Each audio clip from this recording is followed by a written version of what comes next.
Welcome to Memorial Stadium, Baltimore, Maryland, where today the Patriots go against the Baltimore Ravens. Good afternoon, everyone. Don Criqui with Beasley Reese. There are a couple of factors that identify the Patriots as a rising team. One, their improved scoring. They've scored 59 points in winning their last two games, scored only 20 in losing their first two. And the improved self-confidence of quarterback Drew Bledsoe is very evident. One of the reasons, I think, Beasley, is he's got more weapons than Ben Coates to go to now. Well, Drew is really starting to mature as a quarterback. He's taking what the defense gives him. He completed his first 8 passes last week, going for the shorter plays. His completion percentage is way up. And you know what? He has an unnaturally fast wide receiver that he's starting to look for a lot more. Terry Glenn has 17 receptions already. That's second best among rookies in the National Football League. He is a good one. The Ravens, like the Patriots, are 2-2, and their quarterback, Vinny Testaverde's been putting up some nice numbers. When we met with Vinny yesterday, he was wondering aloud what his old friend Bill Belichick might have planned for him today. His former coach at Cleveland, now a defensive coach with the Patriots. Well, a lot of the Ravens that we talked to were wondering what advice Bill Belichick was giving New England as far as their particular skills were. And when he faces Vinny, I think that he'll give him a lot of blitzing. I think that Vinny will see some 8-man fronts taking away the run, forcing Vinny Testaverde to beat him with his passing arm and decision-making. We'll see. And there's some football history on the sidelines. John Unitas is here today, the man who quarterbacked the Colts to back-to-back NFL titles in the late 50s. We'll have the opening kickoff in a moment.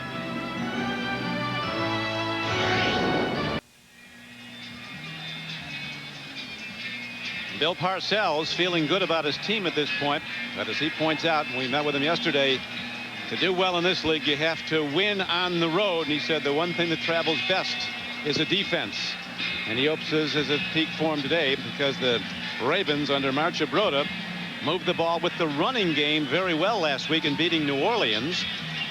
The Patriots are one of the toughest teams in the NFL to run on. They're second in the NFL in running defense. Marchibroda said even though it was against a winless team, the victory over New Orleans, he really felt the overall play of his team was improved. He thinks his ball club is ready to start coming on. Both these teams 2-2 as the deep men are back now for the Ravens, who've won the toss. A very popular local figure is back, a rookie named Jermaine Lewis from the University of Maryland, a 5th-round draft choice. He is a flyer, wears number 84, but he also fumbles. He's had some problems holding on. Here's Vinatieri's kickoff, a line drive. This is Jermaine Lewis with the ball inside the 5. Breaks it to the outside, and he's cut down with a good open field tackle. Knocked down at the 20-yard line, a return of 16 yards on the play. Mario Greer came down to make the play on special teams for the Patriots. We look now at the offensive blockers. Jonathan Ogden was the 4th pick overall in the last draft. First-round choice of the Ravens out of UCLA. He's 6'9", 320 pounds, and some people think he's going to be a great one. Testaverde at quarterback. Bynard had 149 yards rushing last week at age 34. You'll tell a lot early if either team can run. They both feel the team that runs best is going to win it. Here's a tip ball. As right away, Testaverde was looking at his best receiver, number 81, Michael Jackson. Now we'll look at the Patriots on defense. A defense that's allowing only 3 yards to opposing rushers on the average. McGinnis with just 1 sack at the right end position. The Patriots have only 5 sacks so far, and Chris Slade, left outside backer 53, has 3 of the 5. To the run. Straight ahead, hitting hard is Ernest Bynard, and he is out close to the 29-yard line, Beasley, close to a first down short of it. The Ravens for the season are just a little above 50% when it comes to running versus passing, and if they can do that, if they can spring Ernest Bynard throughout this football game, New England will have a very difficult time. That's the main goal for both of these teams, to spring their runners. Bynard on the one side, Curtis Martin on the other side, and Bynard at 34 is off to a great season. The Ravens on their home field. They'll have a new stadium in 2 years. Unbeaten here. Both their wins coming here. Now on 3rd down, that tough New England defense against the run, led by middle linebacker Ted Johnson, number 52, shuts down Ernest Bynard. Ted Johnson's got 22 tackles already. Second-year man, very young, out of Colorado, a real runner. Look at the guns on this guy. He'll run and he'll hit you, and that's a super play he just made. Said he thought he'd never be an NFL player when he was at Colorado. Was just another player out there till his senior year when he really came on. So much so that he was the #2 draft choice of the Patriots a year ago. Now the first punt of the game is hit downfield. Greg Montgomery, who's been punting it long, hits it down to Dave Meggett, who's having a terrific year. He cuts it back across the 30 and fights his way out to the 36-yard line. Meggett, the former Giant, has averaged 11 yards every time he's touched the ball, either kick returning or running or catching this season. That was a 48-yard punt and about an 11-yard return. We look now at the Patriots on offense. Todd Rucci's in at right guard for Bob Cratch. That's the power side, the running side they like to go to. Martin working hard again this year, averaging 3.3 a carry. Gash, one of the best blocking fullbacks. They're raving about the improved play of wide receiver Sean Jefferson. And everybody that's seen him thinks Terry Glenn, the Patriots' #1 draft choice, is destined to be a star in this league. 17 catches already in just 3 games. Gash comes out wide right. Bledsoe looks to put it up on first down. He gets Ben Coates, and the big guy is across the 45-yard line and out to the 47. First play for the Patriots. Completion for 12 yards. Well, the Ravens are really concerned with the play of Ben Coates. Eric Turner, number 29, their free safety, told me that they worry about him. They want to make sure that he doesn't get off to a big day. And their Big Ben is, I mean, this guy is probably the best tight end in the game. Pro Bowler, off to a good start. That was his 20th catch of the year for Ben Coates, and a first down for the Patriots. Bledsoe firing again. He's got man downfield, and again it is the great Ben Coates in the teeth of the defense. Both arms go up. He knew he was going to take a hard shot, which he did from Stephon Moore and from Donnie Brady, but it's another first down for New England. So Eric Turner's concern are justified. I mean, here this guy is right up the seam, and you see Turner try to hit him as hard as he can. That's Stephon Moore, actually number 27, with the great hit at the end of this play. You've got to stop Ben Coates from coming off the line of scrimmage freely. If he can come off free, he's going to kill you. 2 plays, 2 pass completions for 34 yards. Another throw, another catch. This time it's Gash coming out of the backfield, and Sam Gash is down inside the 25-yard line on a first down play.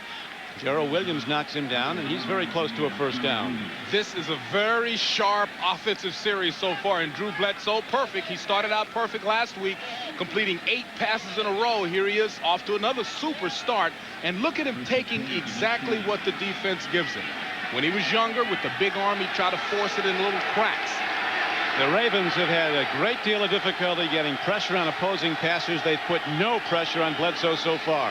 He throws again. Open man. This is Terry Glenn stepping out of bounds, and he is out at the 5, the 6-yard line, so it'll be first and goal from there. It's almost like there's no pass defense. This is like 7-on-7 in practice. I mean, New England is coming down. Everything they want is working by design. Look at that route by Terry Glenn. So sharp, and you know, Bledsoe was telling us he runs very disciplined routes. You can tell these receivers that are from the big programs like Ohio State, they've had pro coaching, really. Every pass completed, every pass for a first down. Now it's first and goal again. Bledsoe looks, fires hard at the end zone, and the ball is stripped from Ben Coates right at the goal line. Antonio Langham and Eric Turner combining on it. They're doubling up on Ben Coates on the play. Well, Drew Bledsoe has gone from gunslinger, flamboyant quarterback, to a guy very concerned with protecting the football. I mean, I was very impressed looking at their films last week. His decision-making, going to the backside of the backfield, the shorter routes, sustaining drives, and that's what he's done here. Second down and goal for New England at the 6-yard line. The first run. This is Meggett working his way, and good defense by Baltimore as Meggett is shut down at about the 4-yard line. Eric Turner came up. They spent a lot of time, Beasley, as you know, in the off week, the bye week. Well, this was a major concern. I mean, you want to have those 6 field goals are nice, but you want touchdowns when you get in the 20-yard line area. That's called the red zone. And that was a major concentration for the Patriots during the bye week, improving their play in the red zone. Bledsoe loves Ben Coates on plays like this. 3rd and goal from inside the 5. Bledsoe rolling out. He fires to the end zone, but he overshoots Ben Coates. So the Ravens defense rises up after it was broken apart by the New England passing game to open this game. Now it's 4th down. Just like you knew they would try to go to Ben Coates, well, the Ravens were ready for it. They were all over Ben Coates. And Drew Bledsoe, very smart. This is the maturing process that I've been talking about since the opening of this broadcast. This guy knew that he was covered and just flipped it over to the sideline, out of bounds, making sure that his team gets an opportunity to put some points on the board. Adam Vinatieri, who kicked 5 in the last game for New England, the victory over Jacksonville, boots the first of this day up. And the Patriots get points off the opening drive as they take a 3-0 lead. Patriots kick off when the NFL on NBC continues. Drew Bledsoe on that opening drive threw the ball, as you see, 6 times, completed 4 for 58 yards. Finally, they settled for the Vinatieri field goal, and it's New England with a 3-0 lead. Drew Bledsoe on the phone right now, probably being congratulated, and also the offensive coaches are probably telling him some of the sets that he saw, that he faced. Here's the defenses that they ran in certain situations on that last drive, just confirming that he's making all the right decisions, and he certainly did on that drive. I tell you, the Ravens have to find a defense. That's almost like the Patriots were out in practice with no opponents. 7-on-7 drill. Vinatieri kicks off, hits it hard. It'll carry down 2 yards deep, and coming out with it, Jermaine Lewis. He breaks it for the moment.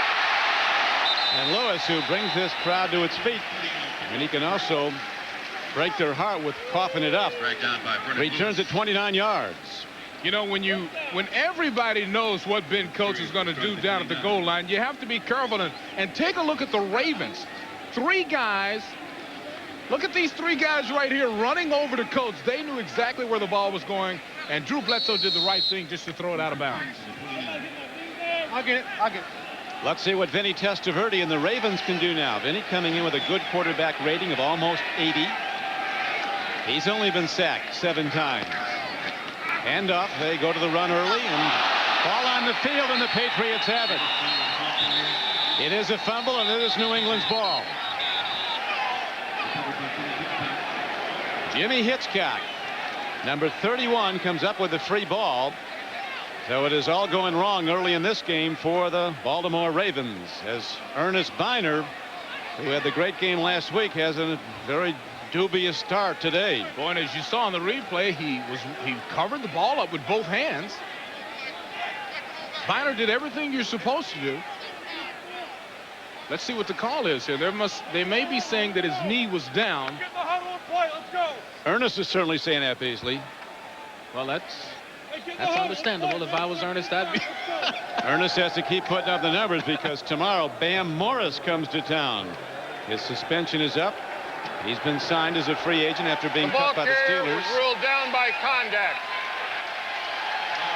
So the Ravens will keep possession of the ball. Let's see if we can follow it. There's 21, Ernest Biner right now. Look how he covers up with both hands. Look at the knee.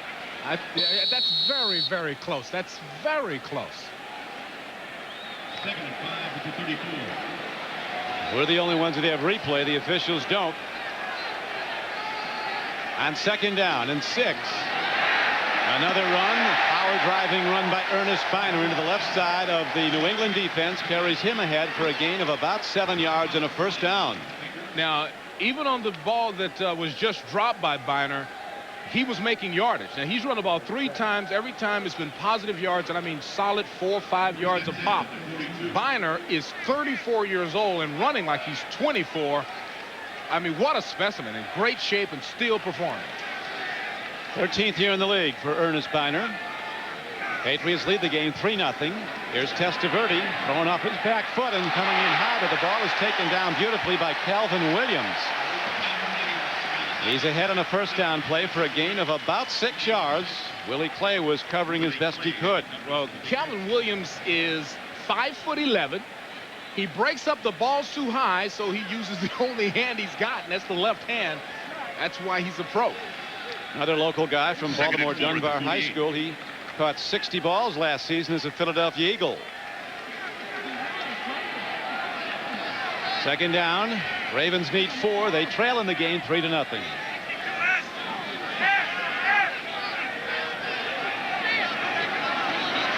Just a very quick drop, well-timed ball. And a very good open field tackle short of the first down as Calvin Williams turned on an out pattern and Jimmy Hitchcock drilled him. It'll bring up third down and about a yard and a half. Well, they needed a couple of more yards for the first down. This is just a 3-step drop. Outside receiver breaks in, inside receiver breaks out, and Jimmy Hitchcock with a nice tackle. Hitchcock had a gift interception last week against New Orleans. The guy threw it right in his stomach, but that was a solid football play there. On third down and 1, Testaverde with double tight ends, hands off to Biner. He slides ahead, and it's going to be close as the linesmen come in. He needed to get down inside to about the 48-yard line of the Patriots. I don't know, Beasley. He might not be there. You know, I think he's just a little shy of the first down, and the Ravens, I think, have to go for it. I mean, this is the third largest offensive line in the National Football League. They average about 310 across the front. So if this is not a first down, they need to bring their big people in and go at it. But they're going to play conservative. They're sending their punter Montgomery out. You see the average down in the right corner. 310 pounds. That's a big offensive line and rates them third biggest in the league. If Jeff Blackshear comes in the game, they're the biggest line in the league. But it looks like they're going to punt it. I'll tell you how big they are. Orlando Brown, their right tackle, is 6'7", 340, and he calls Jonathan Ogden big guy. On NBC. Testaverde on the sidelines with his quarterback coach, Don Strock. He has had 9 quarterback coaches in his 10-year career. So Vinny's had a lot to think about. Well, you know, when you take a look at the list, you get confused just looking at the names. I mean, I've had several coaches in my career, and each guy has a different thought, a different theory on how the drop back setup and read should be taken. And you look down that list, and you see that this guy has had a lot of different opinions, and that can mix you up a little bit. But Don Strock is a cool character, and I think he has a very calming effect on Vinny. Ricky Reynolds sprained ankle, questionable return.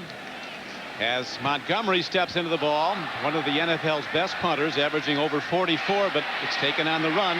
Dave Meggett finding his way ahead across the 30-yard line out to the 32. Benny Thompson, the special teams expert, number 37, was down to make the tackle for the Ravens. When Art Modell, the Ravens owner, saw his team's new uniforms, he said, "Hey, we look like Northwestern." I like these uniforms. You know, you get a real good look at the numbers. It's dramatic colors, the black and the purple.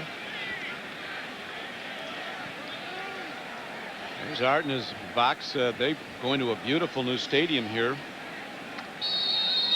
His life had a dramatic turnabout. In Cleveland, he needed police protection because the fans were angry at him. Here he needs police around because everybody wants his autograph. Handoff going straight ahead. Curtis Martin out to the 35-yard line. On a first down carry, he gets about 3. Martin, a very motivated guy. It was interesting, Beasley, when we talked with him, he said he is surprised he has had this much success this early. He expected to be good. He said the one thing he never wants to do is rest on his laurels, to stay where he's at. He wants to improve on everything he's done. I think we'll see more running. That was a unique series, that opening series for the Patriots. Bledsoe stands in, dumps it over the middle, and good defense by the Ravens as the ball is stripped away at the 39-yard line. Sean Jefferson, the intended receiver. Donnie Brady, a first-year starter from Wisconsin, is the man who took him down. Sean almost pulls this in with one hand. You'll see it coming right across your screen. But boy, that's heavy traffic. Very active Ray Lewis taking a shot in there along with Brady. Now it is third down and 4 for Bledsoe and the Patriots. They lead the game 3-0 first quarter.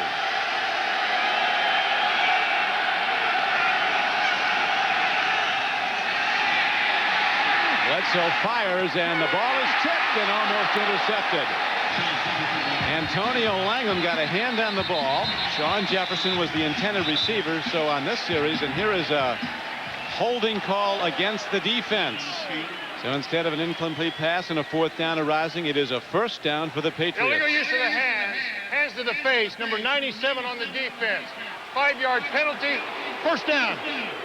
James Jones, number 97, hands to the face, and the Patriots drive stays alive. And boy, that's killer. I mean, in a secondary, when you have the perfect coverage right over the nose. There he is working, looking for the slap. 41. You know, actually, we saw Rob Burnett, number 90, pushing his hand to the face. Maybe the officials called the wrong number. But it is 1st down. Bledsoe stands in, lofts the ball out towards Terry Glenn, and he comes down with it. They rule he's out of bounds. Terry Glenn to the receiver. And then he lost it when he went down. So Bledsoe, who started 4 for 4 throwing the ball for 58 yards, has missed his last 5 attempts. Let's go back and take a look at the hands to the face.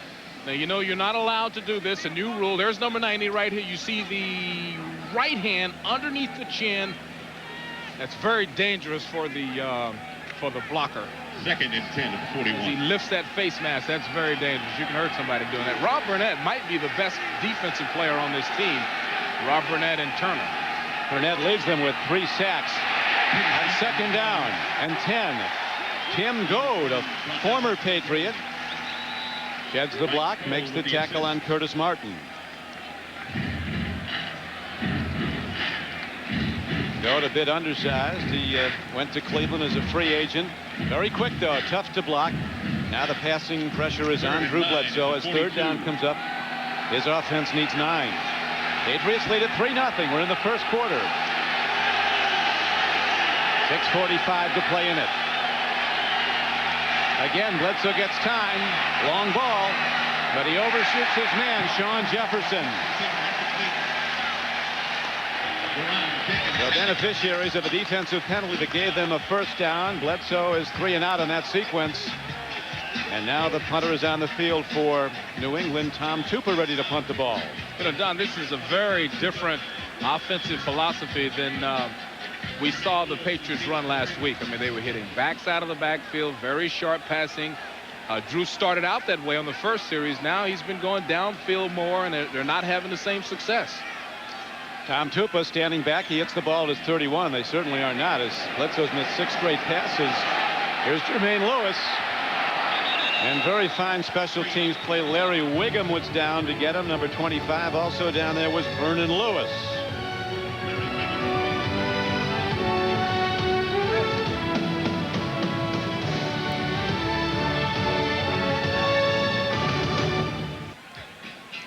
Patriots scoring off the opening drive of the game on a Vinatieri field goal.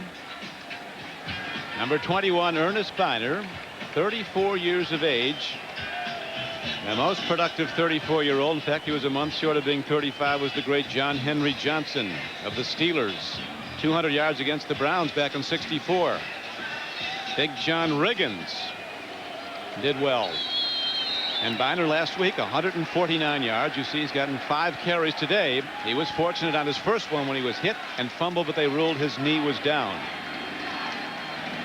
On 1st and 10, Testaverde stands in and somehow eludes the rush, fires downfield, and look at the catch by Michael Jackson. At 6'4", he's able to go up over everybody on a jump ball and come down with it. Don, that's an example of 2 superior athletes. First of all, Vinny Testaverde is one of the biggest, strongest quarterbacks in the National Football League. Now, how he gets out of this, I don't know. So he pulls his big body out of there. And another superior athlete, 6'4", this guy's like a 2-guard in the NBA, goes up and pulls it down, Michael Jackson. And a confident man, Beasley, when you asked him yesterday if he's got any weaknesses in his game, he said the only weakness is if they don't throw to me. Ricky Reynolds is still out. Starting cornerback. Here's Ernest Biner cutting back upfield on a 1st down carry. He's out to the 38-yard line. Where the free safety Willie Clay hit him. He's tackled by You know, Jackson, like you said, a very confident guy. He was out in a club one night with his girlfriend, and he saw Ty Law, the fine young quarterback for the New England Patriots, and Jackson was trying to talk to his girlfriend. Ty Law was trying to talk trash about this game, and here they are, matched up one-on-one. We'll see who wins it.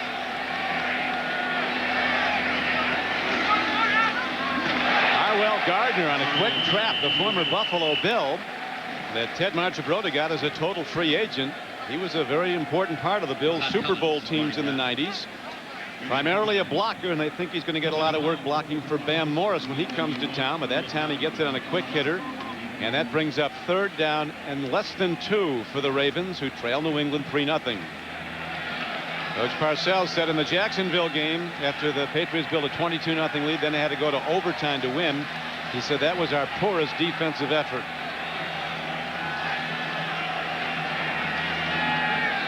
Third down and short.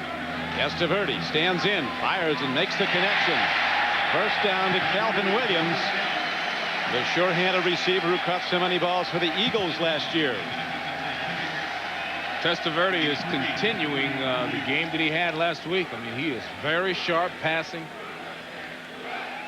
Calvin Williams, once again, just very fast. Very good hands. Made a couple of fine catches, and the Ravens drive on. Vinny Testaverde coming in, completing 58% of his throws, 5 for touchdowns. He's been intercepted 4 times. His quarterback rating almost 80. Very big at 6'5", weighs about 240. Very big part of his daily regimen is the weight room, as Biner fights for a few yards on first down. Not much happening there into the left side. You know, there was nothing there, but Ernest Biner, with his quickness. In our meeting, I was asking him, what button do you push at 34 and nothing happens? He said that really, see, look at the balance. I mean, this is a 34-year-old guy hitting, spinning, driving. The only way you know he's 34, Don, is when he takes his helmet off and he's got that 1970s afro. He wants to keep Bam Morris out of the lineup when he comes in. Penalty markers all over as a Patriot leaves early, but there might be motion against the Ravens offensive line. Here's Gary Lane, the referee. Prior to the snap, false start. Number 88 in the offense. 5-yard penalty. Still second down. Brian Kinchin, the Ravens tight end, was in motion.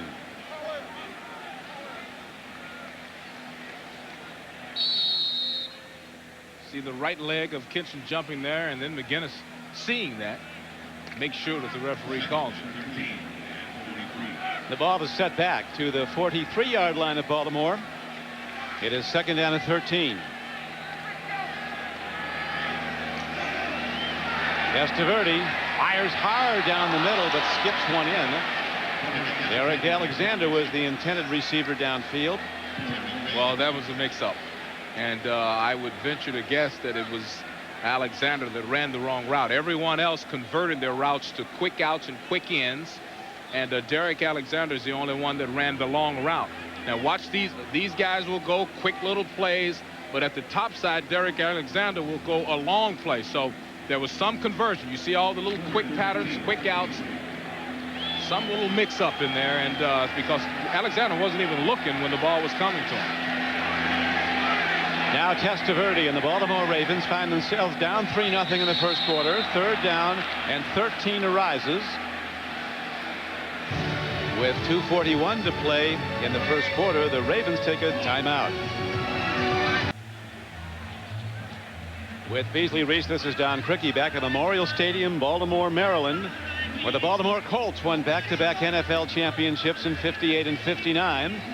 Now it's the home of the Baltimore Ravens, the former Cleveland Browns. And Bill Parcells, whose team opened with a brilliant passing game, 4 throws on the opening drive by Bledsoe, each one completed for a first down. They had to settle for a field goal in the 3-0 lead they still hold. And there's Bill Belichick, who is assistant head coach and defensive backfield coach Al Groh, the defensive coordinator for the Patriots.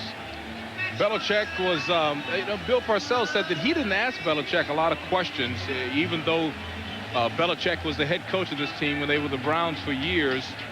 You know, he says that, this happens all the time. He said every week we play a team where there's a coach or a player who used to be with me and now is with another team. So there's not that much information that you can get. Just information about a guy's particular likes and dislikes, you know, whether a guy likes to be bumped off the line of scrimmage, that type of thing. But other than that, there's not that much information you can give.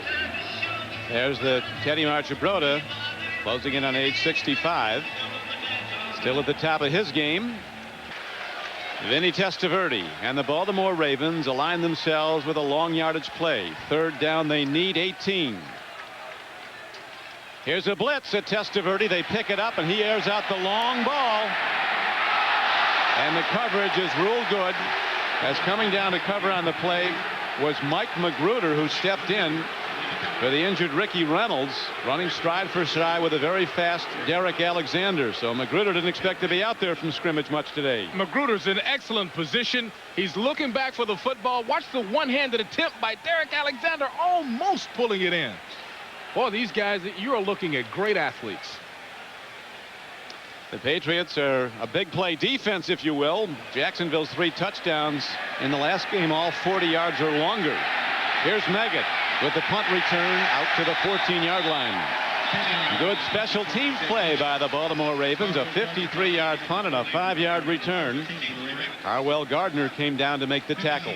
That was a very aggressive play by Meggett. Normally, you put your heels on the 10-yard line because the ball will bounce in the end zone. Your team will get it on the 20. But just watching David Meggett, he has been very aggressive today. He might break one. Testaverde struggling a little bit early. He's had good games against the Patriots in his last 2 games. Combined stats of 522 passing yards, 3 for touchdowns, just 1 interception. Today he's 4 of 7 is Testaverde for 26 yards. The Patriots look on this game as very important for a lot of reasons. One of them, Parcells says, we've lost our last 4 road games. I mean, you've got to win on the road to do anything in this league.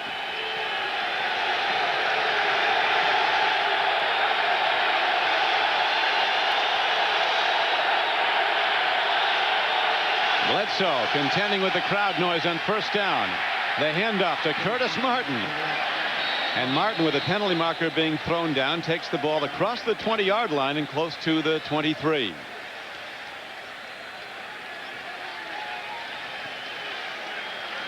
But we have a holding call. On New England, negates the play and sets the Patriots back. Holding offense, number 87. Half the distance to the goal line. Repeat first down. Well, that helps you to turn the corner when your tight end grabs the guy and holds him. So a good gain turns into a lot of trouble for the Patriots. Really backed up now.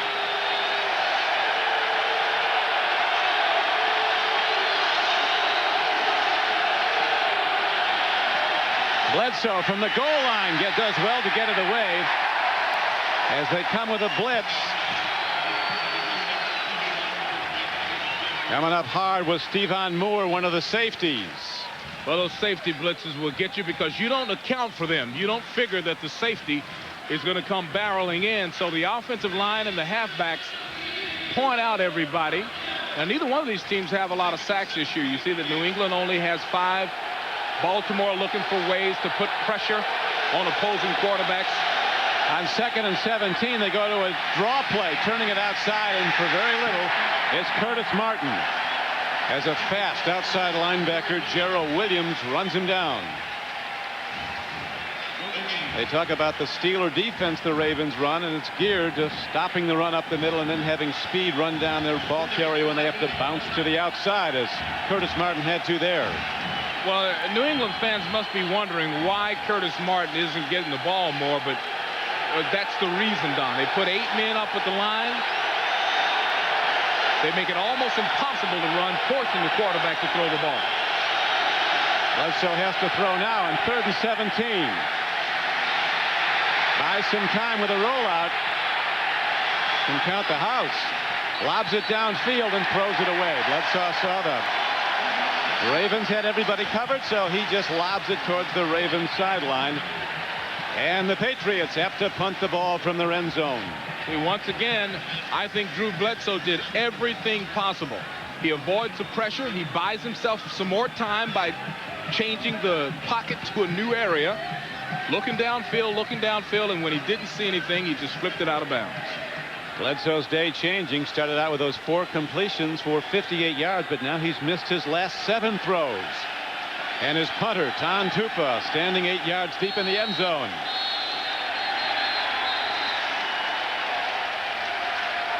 And the signal is against the Patriots. Prior to the snap, false start, offense, number 25. Half the distance to the goal line, still 4th down. Well, that was Larry Wiggum, and look at him right. Oh, my goodness, you can't do that. Now, luckily, they were already almost on the goal line, so it didn't cost them that much. Pressure's on Mike Bartram. He's got to make a perfect snap.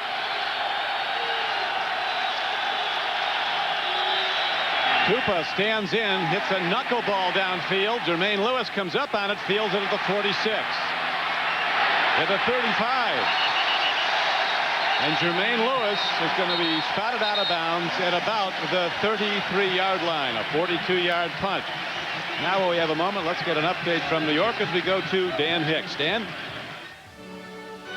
All right, thank you, Don. Seattle and rainy Miami to take on the Dolphins. John Freeze in for Rick Meyer, and he finds Joey Galloway on the sidelines, who fights off Calvin Jackson, goes all the way for the touchdown, and Seattle has a 7-3 lead in the second. Don? Thanks, Dan. So the Seahawks was somewhat of a surprise, as the ball now in this game positioned at the 34-yard line of New England. Joey Galloway is one of the most dangerous men in the league. What a catch that was.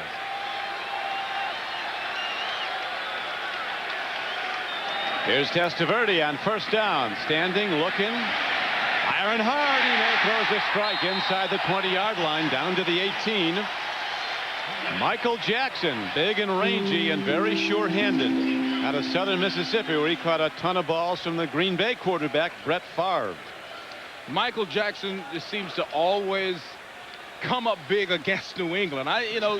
That's the mental part of this game. I mean, he comes into this game all fired up, thinking that this is going to be a big day, and man, I mean, he's got 2 big catches already. He's had some near career days against the Patriots, has Michael Jackson, and he's off to a great start today. Now the Patriots hold to a 3-0 lead. Here's Biner. Ed knocking his way inside the 15-yard line. He gets down to about the 14. A first down carry is good for 3.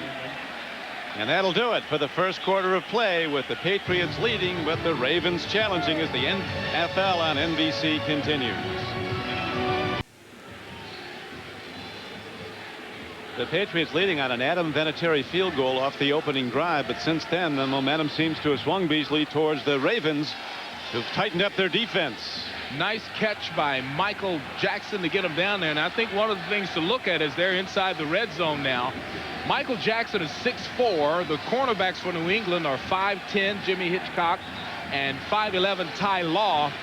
And this is a good fade area where you just throw the ball high up into the corner and see who can come down with it. That's one thing I'd be concerned with if I was a Patriot DB. The other thing is the running of Ernest Biner. He's rushed the ball 8 times for 31 yards and about 4 yards of carry. Belichick was rewarding defensive backs with $50 in interception during the bye-week practice sessions. They're trying to pick off Testaverde. This time Testaverde skips one off the hands of Derek Alexander, as cornerback Ty Law timed his hit. Alexander, who's starting to come out as a player, protesting he was fouled. Well, that's a close one, and here's a great look at it. Ty Law trying to keep the inside position. Derek Alexander beats him to the inside, and Ty Law pulls the right hand before the ball gets there. That was pass interference. But no flag, and third down comes up now for the Ravens. Ball positioned at the 14-yard line of New England.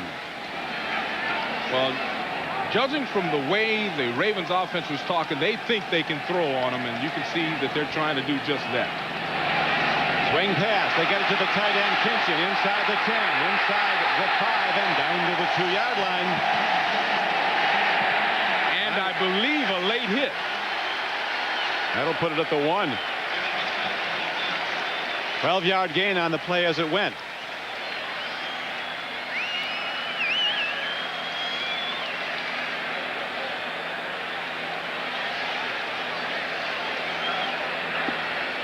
Here is the referee, Gary Lane, who says, personal foul, unnecessary roughness, late hit on number 92 in the defense. Half the distance to the goal line. First down. Well, you can see how this is set up. Kitchen fakes like he's going to block, backs up, allows the lineman to get out in front of him. That is a well-designed, well-executed play. In fact, Gardner, his own man, knocked him down. And Farrah Collins, 92, comes up and piles on. So I don't know what Farrah was thinking. So this is about as close to point-blank range as it gets. First and goal inside the 1-yard line for the Ravens. They're down 3-0 early in the second quarter. 14:28 to play in it. Triple tight ends. Power set. Testaverde to Viner. Stopped at the 5. And a brilliant open field tackle by the middle linebacker, Ted Johnson. Well, that's an aggressive play. Ted Johnson saw the angle. He sees the opening, and look how fast he just runs right through the hole and pulls down Biner. That's a big play in a big situation. Enormous. Instead of, it was first and goal inside the 1, now becomes second and goal at the 5. Second and goal at the 4. Ed Marchibroda, an offensive specialist who's worked with some of the great quarterbacks of the last 25 years, including Burt Jones here in Baltimore when the Colts won 3 straight divisional titles under Marchibroda. Ernest Biner runs, and he's down close, and he is in. Touchdown, Baltimore.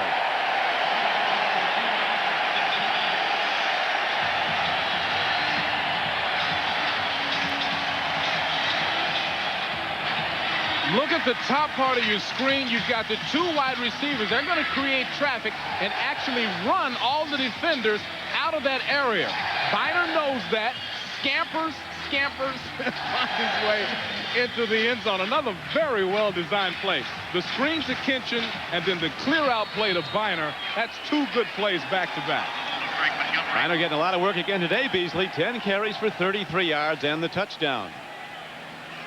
Matt Stover, as sure-footed as they come, ready to try the point after for Baltimore. He knocks it through, and the Ravens take the lead. 7-3. Ernest Biner on the payoff end of a 5-yard run. The Ravens will be kicking off as the NFL on NBC continues. Ernest Biner taking it in on a power sweep from 5 yards out. And now Matt Stover's ready to kick off as Baltimore leads New England 7-3. When the Ravens were the Browns, they had good success against the Patriots. In fact, won 10 of the last 14 meetings between the 2 teams and also won a playoff game after the '94 season. Last year, Cleveland was beaten at New England in the opener 17-14. Here's Troy Brown running back the kickoff for the Patriots. Penalty marker comes flying in as there's very good special teams coverage by Baltimore. Keith Godinez made the special teams play.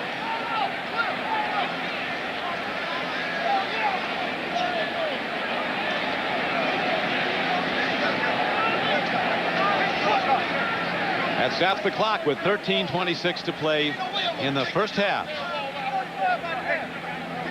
This Baltimore team, Beasley, emotionally charged. They had kind of an easy practice yesterday, but they were gearing up. They look at use of the hands. Hands to the back, above the waist. Number 35 on the return team. 10-yard penalty. First down. Yeah, Don, they looked good in practice yesterday. You know, a lot of emotion. Here's the infraction coming up.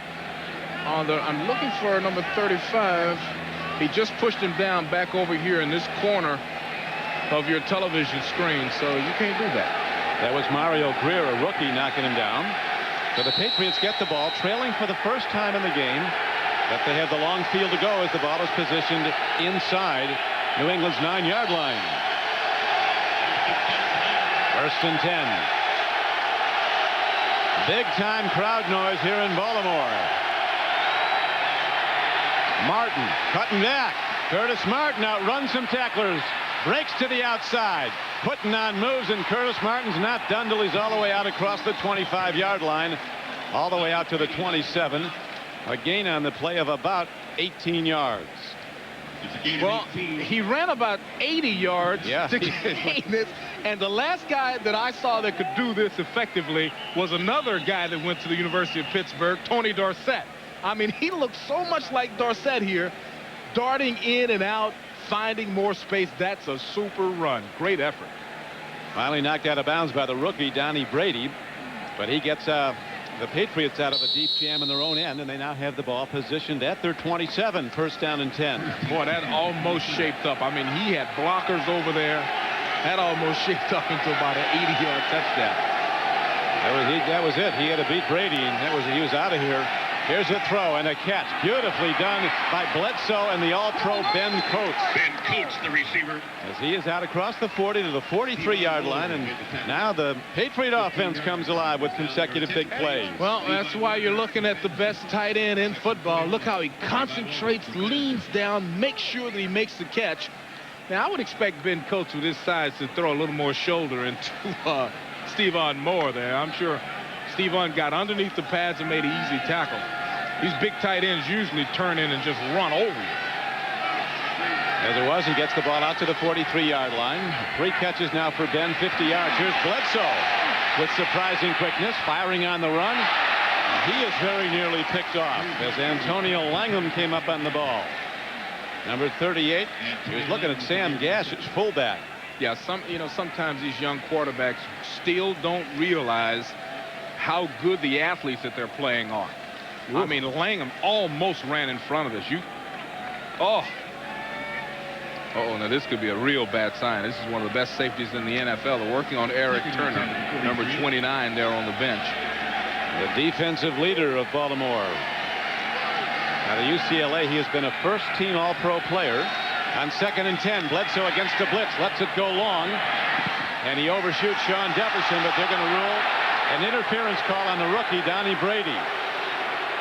Well, if this call is on Donnie Brady, it is. It is strictly because, Don, Sean Jefferson is a veteran and knew to lean into Brady to create the contact, because the ball wasn't on the inside. The ball was outside. If this is on Donnie Brady, this is a brilliant play by Sean Jefferson.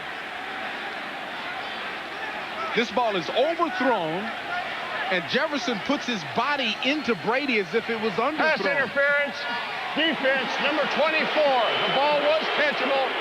First down. You see how this ball is overthrown, and still, see, the ball is overthrown, and watch Sean Jefferson lean into Donnie. Donnie tried to stay away from him. That's a tough call, Don. It is, yeah. I mean, you see Donnie Brady trying to stay away from him, trying not to make contact. That's a tough call. But a huge penalty gain for the Patriots gives them first down at the 26-yard line. Running hard is Curtis Martin. Not a whole lot happening, though, as he's going to be taken down for a gain of about 2 yards. Let's find out more about what's happening around the rest of the NFL as we go back to Dan Hicks. Dan? Well, they're continuing to rain touchdown passes down in Miami. John Freeze to Joey Galloway show in the second quarter. His second straight touchdown pass to Galloway, who came into this game with no touchdown receptions. He's got 2 in the second quarter. That good for 51 yards and a 14-3 lead. Down in Beasley. A stunner at Joe Robbie Stadium. Here in Baltimore, the Patriots trail 7-3 as Bledsoe rolls out. Here comes the rush. Dan Footman coming at him, and Bledsoe throws the ball away. And Bledsoe is hit late, protesting the referee. Footman got a late shot on him. Stan Footman is big, and he can run. Yeah, Footman's 6'5", 290. Still another real good decision by Drew Bledsoe. Nothing's there. Just as he's about to get tackled, he throws it out of bounds. That saved his team about 15 yards. And Bledsoe, Beasley, is in a big slump right now, throwing the ball after completing his first 4. He has now hit 1 of his last 10. That was the first down throw in this drive to Ben Coates. Third down. They need 8. Throw and a catch. Look at Ben Coates. A magnificent play by the big tight end as he hauls in the ball inside the 10-yard line. It's a first down for New England. You see, this is the effect of having Eric Turner, who's out of the game right now with a sprained ankle. Watch your safety back here. He's in perfect position, but he doesn't realize that a tall player is coming underneath him to make the catch. You know, Eric Turner knows where Ben Coates is. That's all he talked about, was controlling Ben Coates. You see your safety over here on this side just jumping up in the air like the ball was coming to him. Eric Turner with a sprained right ankle. Nothing definite on whether he'll be back yet. As Bledsoe looks, he's got to hurry. Throws to the end zone. It's caught by Sean Jefferson for a touchdown. And Bledsoe, flat on his back, gives the touchdown signal. Oh, what a throw, Don. This has to be thrown with touch. He has to anticipate that Jefferson is going to come around some defenders on the back edges of the end zone and get underneath that football. That was a great toss. Really was, and kind of looked like he might be in jeopardy putting the ball up off his back foot. But he was yesterday telling us just how much Sean Jefferson's improved. He thinks Bledsoe does that Jefferson's one of the most improved players on the team. The extra point hit hard and true by Adam Vinatieri. So the lead changes again. And now the visitors, the Patriots, take a 10-7 lead, and they'll kick off when we come back. Take a look at Drew Bledsoe here on the touchdown play. And New England put a lot of time in improving their play in the red zone. Look how Drew waits until his receiver can break open. Has to put tremendous touch and timing on the toss. Sean Jefferson with a super catch. His first touchdown of the year, and it gives the Patriots the lead 10-7 with the extra point. Now the kickoff by Vinatieri, a high spinner hit downfield. Jermaine Lewis weaving his way at 5'7", 170 pounds, and he takes it out to the 27-yard line. As we see the 10-minute ticker, Seattle up on Jimmy Johnson, 14-3. Jimmy Johnson and his Dolphins. Green Bay's continuing to do what they've done. 7-0 over Chicago. That far, he's got it going again. 7-8-yarder. Uh-oh, the Jets still in trouble. Came in there with no wins. Oakland with 1 win.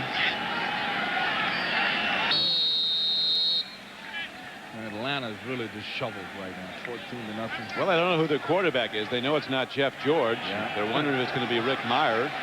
If George can live with traveling as far away as Seattle, it's too far from his Indiana home, as he says. Money talks, so they're offering him $30 million to accept the trade. Gardner runs the ball on first down and takes it out to the 35-yard line. Marty Moore, one of the Patriot linebackers, makes the knockdown, but he does it 8 yards downfield. Watch the center, the block Steve Everett on number 75, Pio Sagapulatelli. Just push. Look at the hole he opens up there. That's about a 5-yard hole that Gardner had to run through. On 2nd and 2, Testaverde with a long count. The handoff. It's Gardner again, and he's ahead for a first down. He had to get out to the 37-yard line, and he takes it all the way out close to the 45. 9-yard gain. Eric Turner going in. Take a look at his ankle. But back to the running game of the Ravens. Maybe they've discovered what I could see up here. I mean, Bynum was going 4 yards a clip, and now they've given it to Gardner. He's eating up a lot of real estate. The running game is working. And there's not a coach in the world. If you got a running game, you go with it. Well, as Marchibroda said to us yesterday, if we can run the ball, I think we're going to do well. Right now, they're running the ball real well. Carwell Gardner hit from behind, thunders ahead for a 20-yard gain. See, William McGinnis finally brought him down. That's almost embarrassing. I mean, that's too easy. This offensive line is killing the Patriots. Particularly number 61, Steve Everett, the center, with just clear-out blocks. Testaverde settling in now to a power running game on 1st and 10. Double tight ends, double wide receivers, just one back, and Testaverde now changes the play. There's a safety blitz. Terry Ray was coming. Testaverde overshoots his man coming to an outlet man on the near side. Harold Bishop, one of his tight ends, was running a little flat pattern. He says now it's my fault, I guess, as Vinny Vinny's big, though, isn't he? I mean, there's a guy, he and Bledsoe might be the two tallest quarterbacks in the league. Bledsoe's got to be 6'6". They list him at 6'5", and Vinny's close to that. Well, we were at practice yesterday. You remember he walked off in sweats. He had shoulder pads and sweats on, and he looked like a mountain. I mean, this guy was a foot taller than you, Don, and you're 6'4". He might be the strongest quarterback in the NFL, Vinny Testaverde. He takes that weight room real serious. On 2nd and 10, he throws the ball. Looking at Ernest Biner, who's caught 9. The Patriots getting some pressure now. Todd Collins was defending. But the New England defensive front starting to pressure Testaverde on those longer drops. Collins is known for his coverage ability. And so he was on Biner. Offsides. Defense. Number 96. 5-yard penalty. Still 2nd down. Mike Jones was offside. So the incompletion is nullified. It'll be 2nd and 5. See, that'll make a coach crazy, too, because Jones is right over the center, right over the football. You wonder how he jumps.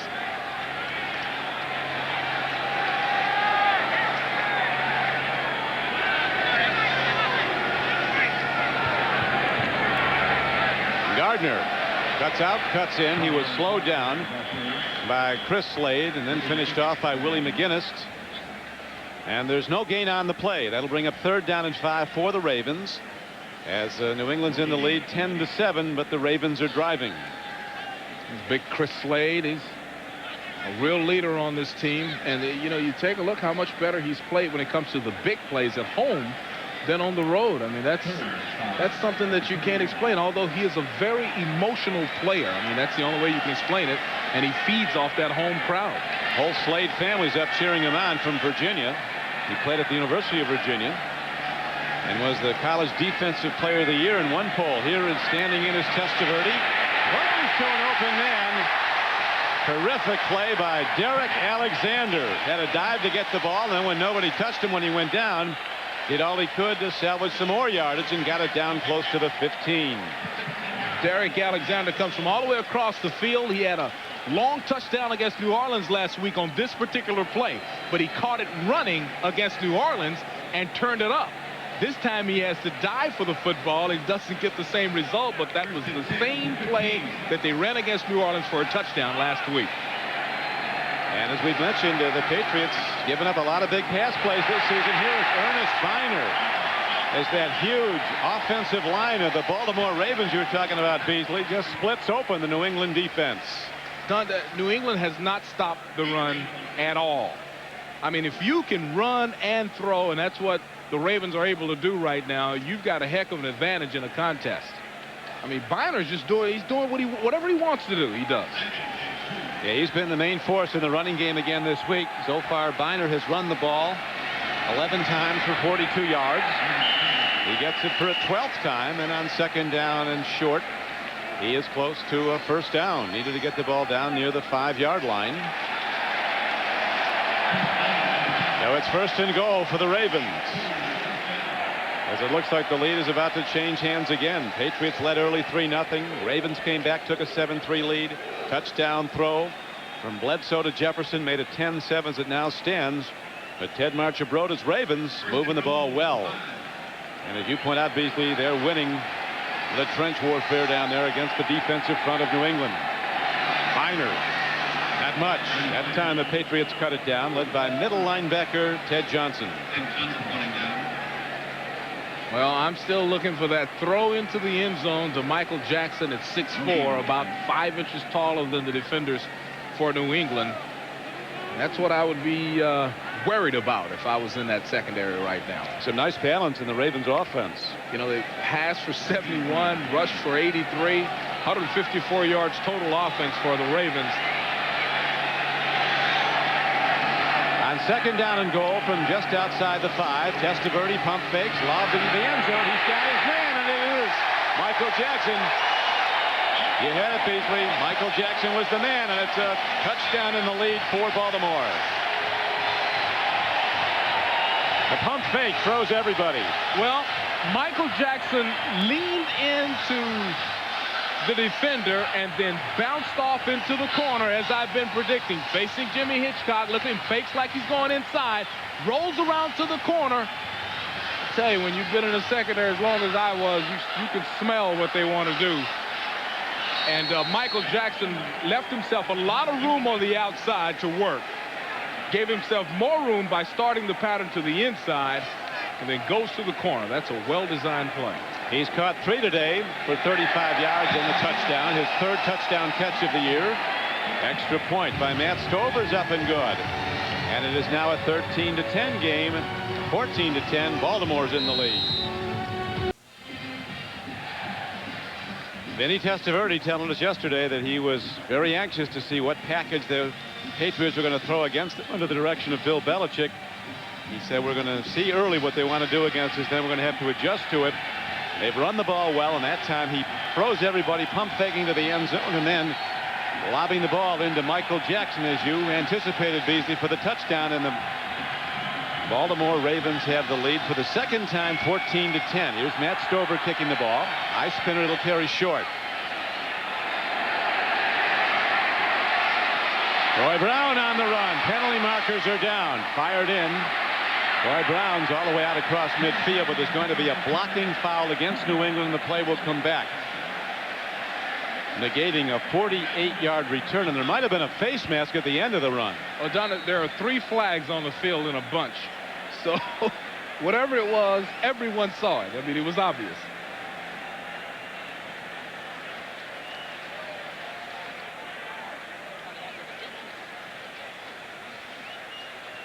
They'll sort this out with 5 minutes and 11 seconds left to play in the first half. A back and forth game. Lead has changed hands 4 times.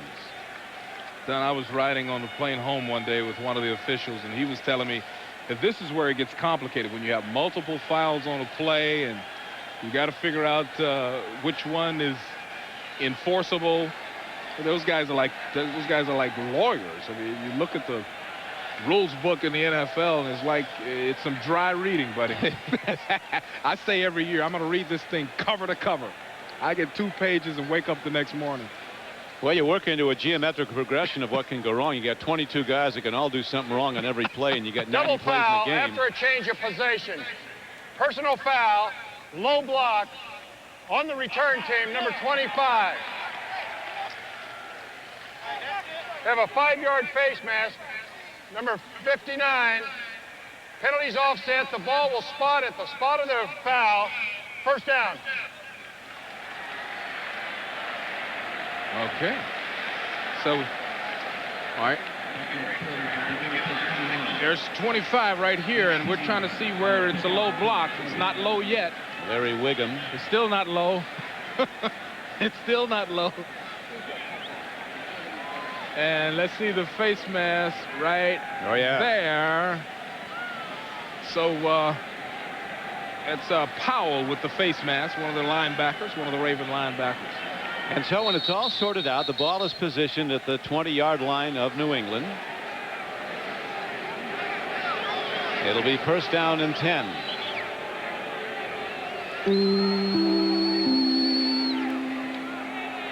Don, Seattle's still up on Miami. The 2 touchdowns to the speedy Joey Galloway.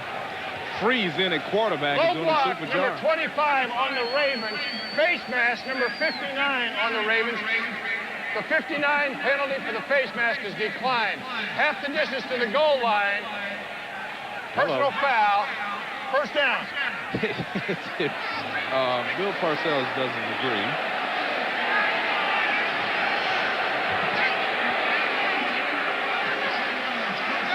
Some modest confusion reigning at the moment here at Memorial Stadium. Is Teddy coming out? No. And the original signal was against number 25 of New England, which is Larry Wiggum. And then Craig Powell, number 59 for the Ravens, was called for the face mask. You know, we're accustomed to Parcells challenging everything, but when a nice guy like Ted Marchibroda comes marching. Number 59. That will be added on to the end of the return. Low block, number 25 on the team. That penalty's declined. First down. This is where we came in. Okay. Okay, the Ravens on the 30-yard line.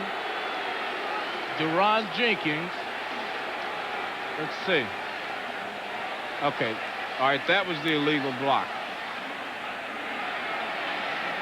And then we showed you the face mask right there. A little grab right in that area by Gardner. Powell. So Parcells must be pleased with this as they finally assess the penalty, the personal foul, and the ball is moved all the way out close to midfield, where the Patriots are trailing 14-10, but now start off with a good chance to get points. 1st and 10, and almost the halfway mark of the field. We're well into the second quarter. 5 minutes and 11 seconds to play in it. Scott O'Brien, special teams coach for the Baltimore Ravens. Mike Sweatman, special team coach for the New England Patriots. These guys sweat bullets, don't they, these special teams coaches? So much can go wrong. Oh, there's so much that can happen. I mean, these guys are just, their blood pressure must be through the roof during the course of a game. There's more that can go wrong in special teams than in any other phase of the football game. Well, first of all, you get people, you know, who could be a couple of quarts low playing on those teams. Parcells is a couple sandwiches short of a picnic. Here is a throw by Bledsoe. Look at the throw on target to Sean Jefferson inside the 10-yard line. Jefferson's last catch, you'll remember, was in the end zone for the touchdown. What a throw and catch. A thing of beauty. Drew Bledsoe is back. If you were looking for Drew last season in the first couple of games this year, where here he is, that's a big-time throw. Now, once again, remember, Eric Turner, one of the best free safeties in the game, is out of the game, number 29. So you got a backup, number 43, Rashawn Adams, playing free safety.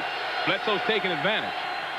Curtis Martin, like a rocket, shooting out of the gap, and Curtis Martin takes it down to the goal line and is not in, although he is inside the 1-yard line. On a 1st and goal carry from the 9, he's down to the 1. A guy that runs as hard as Curtis Martin, I mean, you expect him to be this aggressive, powerful figure. In our meeting, it's like talking to this neat little guy. Unbelievable. This reserved, very self-effacing guy. Yeah. He said when he gets tackled, he just gets up and says, "God bless you," to the guy who hit him. Now an adverse development, Beasley, for the Ravens. They lost their starting free safety, Eric Turner, with an ankle injury. Now Stevan Moore is down, the strong safety. Bledsoe said yesterday that he thinks they have the best pair of safeties in the league that they play against. Well, they do. I mean, I have so much respect for Eric Turner and Stevan Moore. Hitters, guys that know a lot about the game. Now, right now, they've got a backup in Rashawn Adams. And then the next safety on the roster, they may move a corner in there. I'm not sure. But the next safety on the roster is number 37, Benny Thompson, who is a special teams maniac, but literally never plays safety on the regular defense. He's on the team to play special teams. So this could be a real challenge for the Ravens, especially the way Drew Bledsoe is firing the football right now. Well, that last throw and catch to Sean Jefferson was one of the best throw and catches you'll see. Really, the last two. Perfection. The delayed toss in the end zone and that last throw was really special. Jefferson now. Look at it. Yeah, here's Curtis Martin taking it down close to the goal line, out of bounds at the 1. The Raven fans kick in as Bledsoe brings his team out of the huddle. Now he's going to put them back into the huddle with 4:24 to play in the first half. Baltimore leading New England 14-10. Wild game. Patriots led 3-0. Baltimore led 7-3. Patriots led 10-7. Baltimore leads 14-10. And now the lead's about to change hands again if the Patriots can bang it in. Martin, he's not in. And the Ravens get up, saluting themselves, as well they should, after a big defensive hit by a cornerback, Brady, and also by the middle linebacker, Ed Sutter. That's a super play. I mean, that's meeting a guy at the point of attack, and it's not some big monster. It's little bitty Donnie Brady, who's really, I should say little bitty. He's big for a cornerback, 6'2", 195, and I thought he had a super game last week. Last week was his first start. Patriots have gotten yardage every time with 28, Martin running wide. What do they do here? Play fake. Throw. Catch. Touchdown. Ben Coates.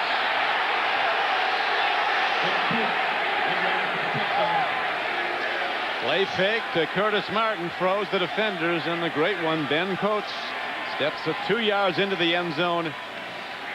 And Drew Bledsoe guns it right where it needed to be for the touchdown. Well, the starting safeties out of this game once again playing a part. That's Benny Thompson coming in for the tackle. Now, there was a lot of confusion before this play actually was snapped. Benny moved out, came back in. They didn't know exactly where they wanted to go. So Benny comes back in late on the play. Makes a hard hit, but a little too late. Adam Vinatieri hits the point after up and through. And the Patriots again have a 3-point lead, 17-14. They'll kick off as the NFL on NBC continues. Eric Turner, one of the most important Baltimore Raven defenders, testing that tender ankle. He sprained it earlier in the second quarter, and so far he's not been back in the game. And the fact that those two safeties were out of this game really hurt here. Backup safety, Benny Thompson, great player, great special teams player, comes in a little late. There was nobody out there where he was. So Turner and Stephon Moore, the two starting safeties. There's Stephon, a little banged up. I'm sure the Ravens and their fans hope they can get back in this game. Well, they've been doing it. It's been going back and forth. Drew Bledsoe is eating him alive. I mean, he would never have thrown that post to Sean Jefferson if Eric Turner was in the middle. I mean, that's a gift interception for an all-pro safety. We're told now, our producer John McGinnis in contact with the Ravens bench, that Stephon Moore will be back. He injured his right shoulder. We don't know if Eric Turner will. Here comes Ray Etheridge running it back. Another first-year player, and he's out across the 30, albeit an old first-year player. He's 28-year-old rookie. Been around with us. He stuck with it, right? Kept trying. And here comes Vinny Testaverde. As you look at his numbers, 8 of 13 for 76 yards and a touchdown. That was to Michael Jackson. Now the clock shows 3 minutes and 22 seconds left to play in the first half as Bill Parcells sees his Patriots in the lead again. The Ravens with a rather dominant time of possession advantage. Well, that's key by the fact that they are running the ball a lot better than New England. They could be throwing in this drive to get back up. First play goes to Biner. Gets about 3, maybe 4, as he's out close to the 38-yard line. Coming up to stop him, McGinnis shot in there and made the tackle. Game clock running down to 3:08 to play in the first half. Patriots with a 4-game losing streak on the road dating back to last season. Both these teams badly in need of a win today. Both have 2 losses in their division already. That's Tony Jones, number 66, one of their best offensive linemen, limping off. So injuries starting to attack the Ravens. He hurt his back this week lifting his dog, was the report. He didn't practice all week. Sounds like a likely story, but Trevor's got a big dog. A big Rottweiler. He's got a pair of Rottweilers. Well, that's his ankle. That's not his back. It looked like Derek Alexander was penalty marker down on a different page. Or Vinny Testaverde was wrong, but somebody was a little off here on this. Holding. Offense, number 70, 10-yard penalty, still second down. So Herman Arvey comes in to replace Tony Jones, and right away picks up a penalty. Tremendous playing field here, Beasley, at Memorial Stadium. It's a surface called sport grass. It's actually natural grass in a certain pace. It can take almost unlimited rain. When I played here in the 80s, this was not that great of a field in the early 80s. And a former Colt, Tom Maddie, is the president of Sportgrass. He hopes to have it in fields all over America. There's a throw downfield, and the catch is made. Beautifully done. Running on the fly was Calvin Williams, and he's across midfield and down to the Patriots' 48-yard line. Don, that's not just a throw. That's a big-time major league bullet based, number one, on the fact he's got all day. Look at the offensive line. He steps into this, and And the receiver, Calvin Williams, doesn't have to think, doesn't have to jump. He just runs into the bullet right between the numbers. Modell with the clock ticking down close to the 2-minute warning. Testaverde takes the snap. Here comes Jermaine Lewis, and not a whole lot happening for the little guy. At 5'7", 170 pounds, he's cut down for loss back inside his 45-yard line as the 2-minute warning is given with the Patriots leading by 3. A lot of action in the Patriots' last game against Jacksonville. Mark Brunell threw this 52-yard bomb with 5 seconds left in the first half. Ball ending up in the hands of Jimmy Smith for a touchdown as time expired.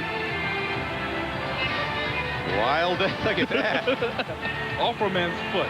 Then at the end of regulation with a score tied 25-all, Brunell threw this pass 58 yards, caught by Willie Jackson, just inches from a game-winning touchdown. They went to overtime, and the Patriots won it on a Vinatieri field goal, but the Patriots giving up big plays. Rising. You know Rising's going to get away from you if you're not very careful. You know, on those Hail Marys, you're never going to see two caught. There's Coach Belichick looking on, working with the defense of the New England Patriots. But you're never going to see two Hail Marys like that in one game actually work. You put a guy behind, a guy in front, and you have a guy just go in and mess everything up. I mean, knock out your own players, anything in the pile. I gave it that Pele touch, kicked it up with his foot. Second down, and the long 13, almost 14 for the first down as Testaverde goes to the run. It is Ernest Biner putting on moves. He still does indeed have that quickness. And Biner is across midfield, down close to the 47-yard line of New England. Biner still has that competitive spirit. Now a Patriot, Willie McGinnis, shaken up. As when play resumes, it will be third down and about almost 4 yards to go for a Raven first down as they trail the Patriots 17-14 with just 1:39 to play in the first half. McGinnis out here, the right end in the right end position, number 55. Yeah, they hit helmets. Yeah. This is a dangerous game. That's why they only play it once a week. Well, it takes a long time to get over it. There's Tony Jones, who his left knee is being looked at. Boy, every NFL team has a lot of huge people, but they have really got some big guys in this Raven team. And Tony Jones, this is his 104th consecutive start. Looks like the Baltimore skyline when they walk off that practice field. So Tony Jones does not exactly get hurt a lot. 104 consecutive starts. Willie McGinnis still being attended to after making hard contact, going to make the tackle. There he is, number 55. Watch the end of the play. We think where he collides with his teammates is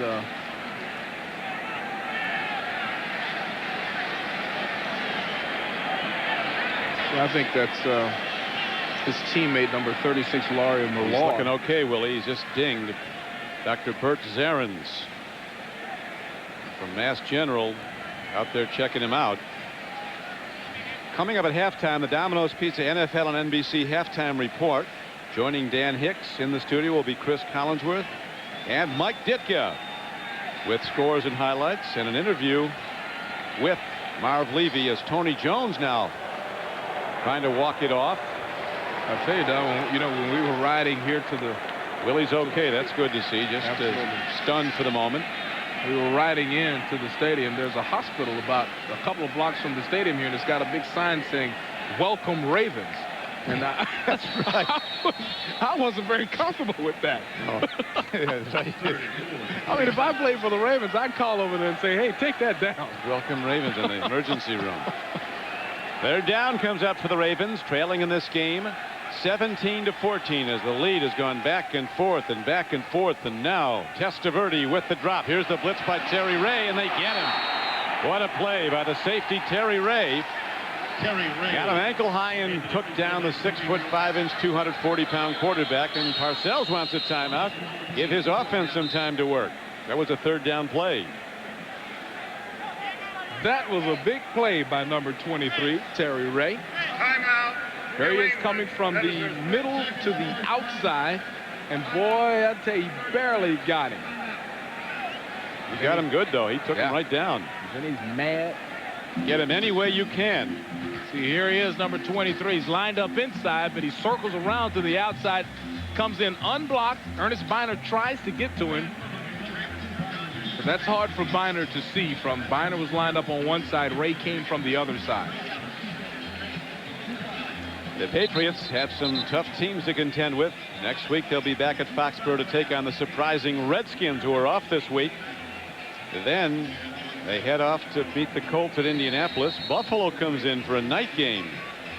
And Miami comes in. It'll be a different story this time. It won't be like opening day. You know, Indianapolis took off that Cinderella slipper and put on some cross trainers. Miami won't win that game.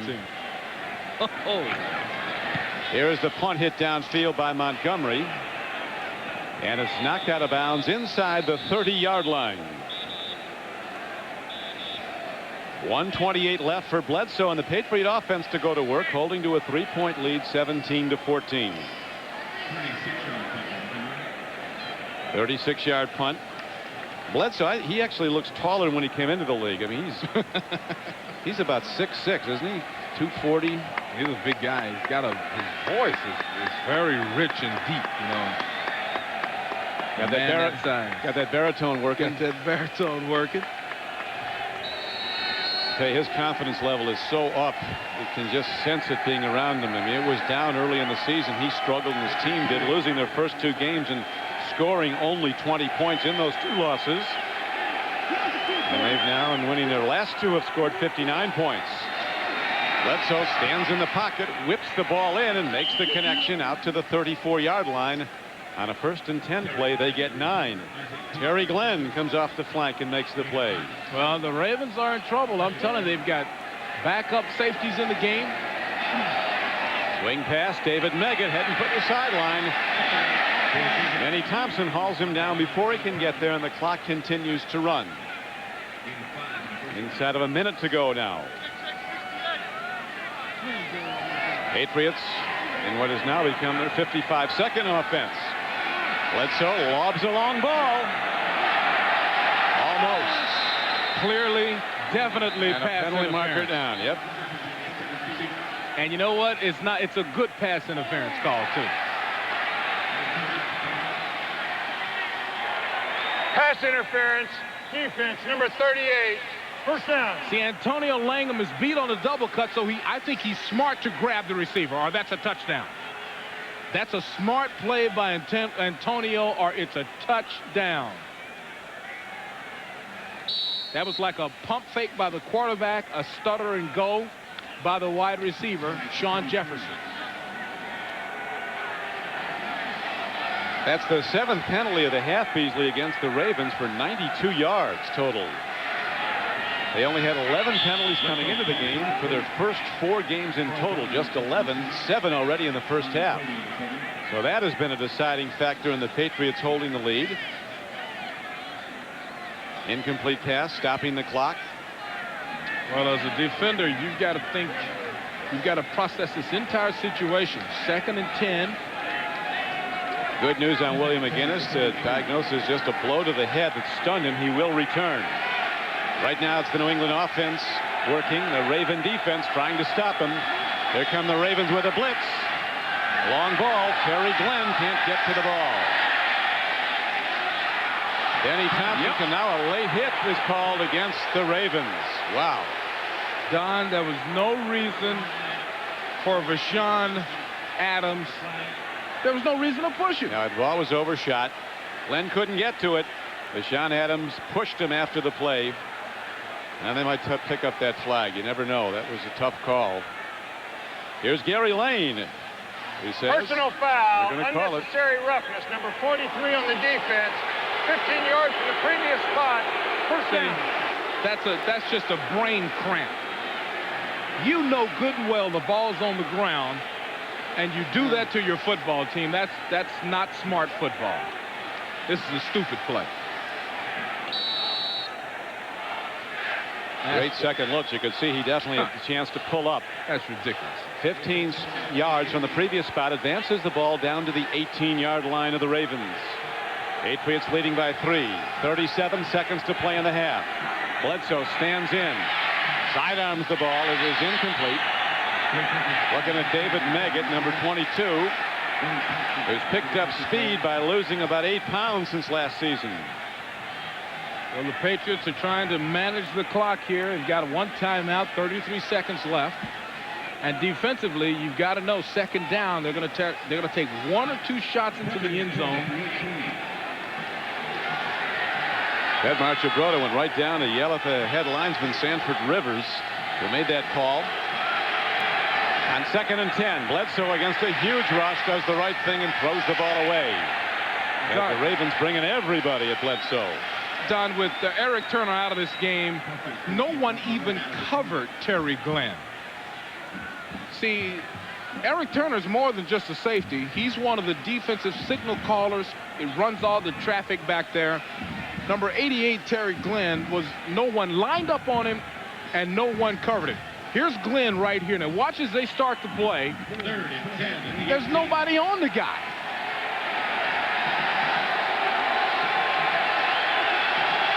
And that brings up 3rd down. 3rd and a long 9. Bledsoe swings back near side. Ben Coates has it. Looking for blockers. There's nothing but Ravens.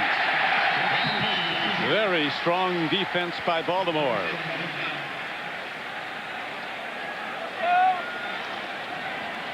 Patriots still with a timeout. They've got 1 timeout left.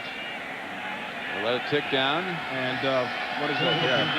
4 seconds, 3 seconds. Yeah, you might want to call it before it runs out.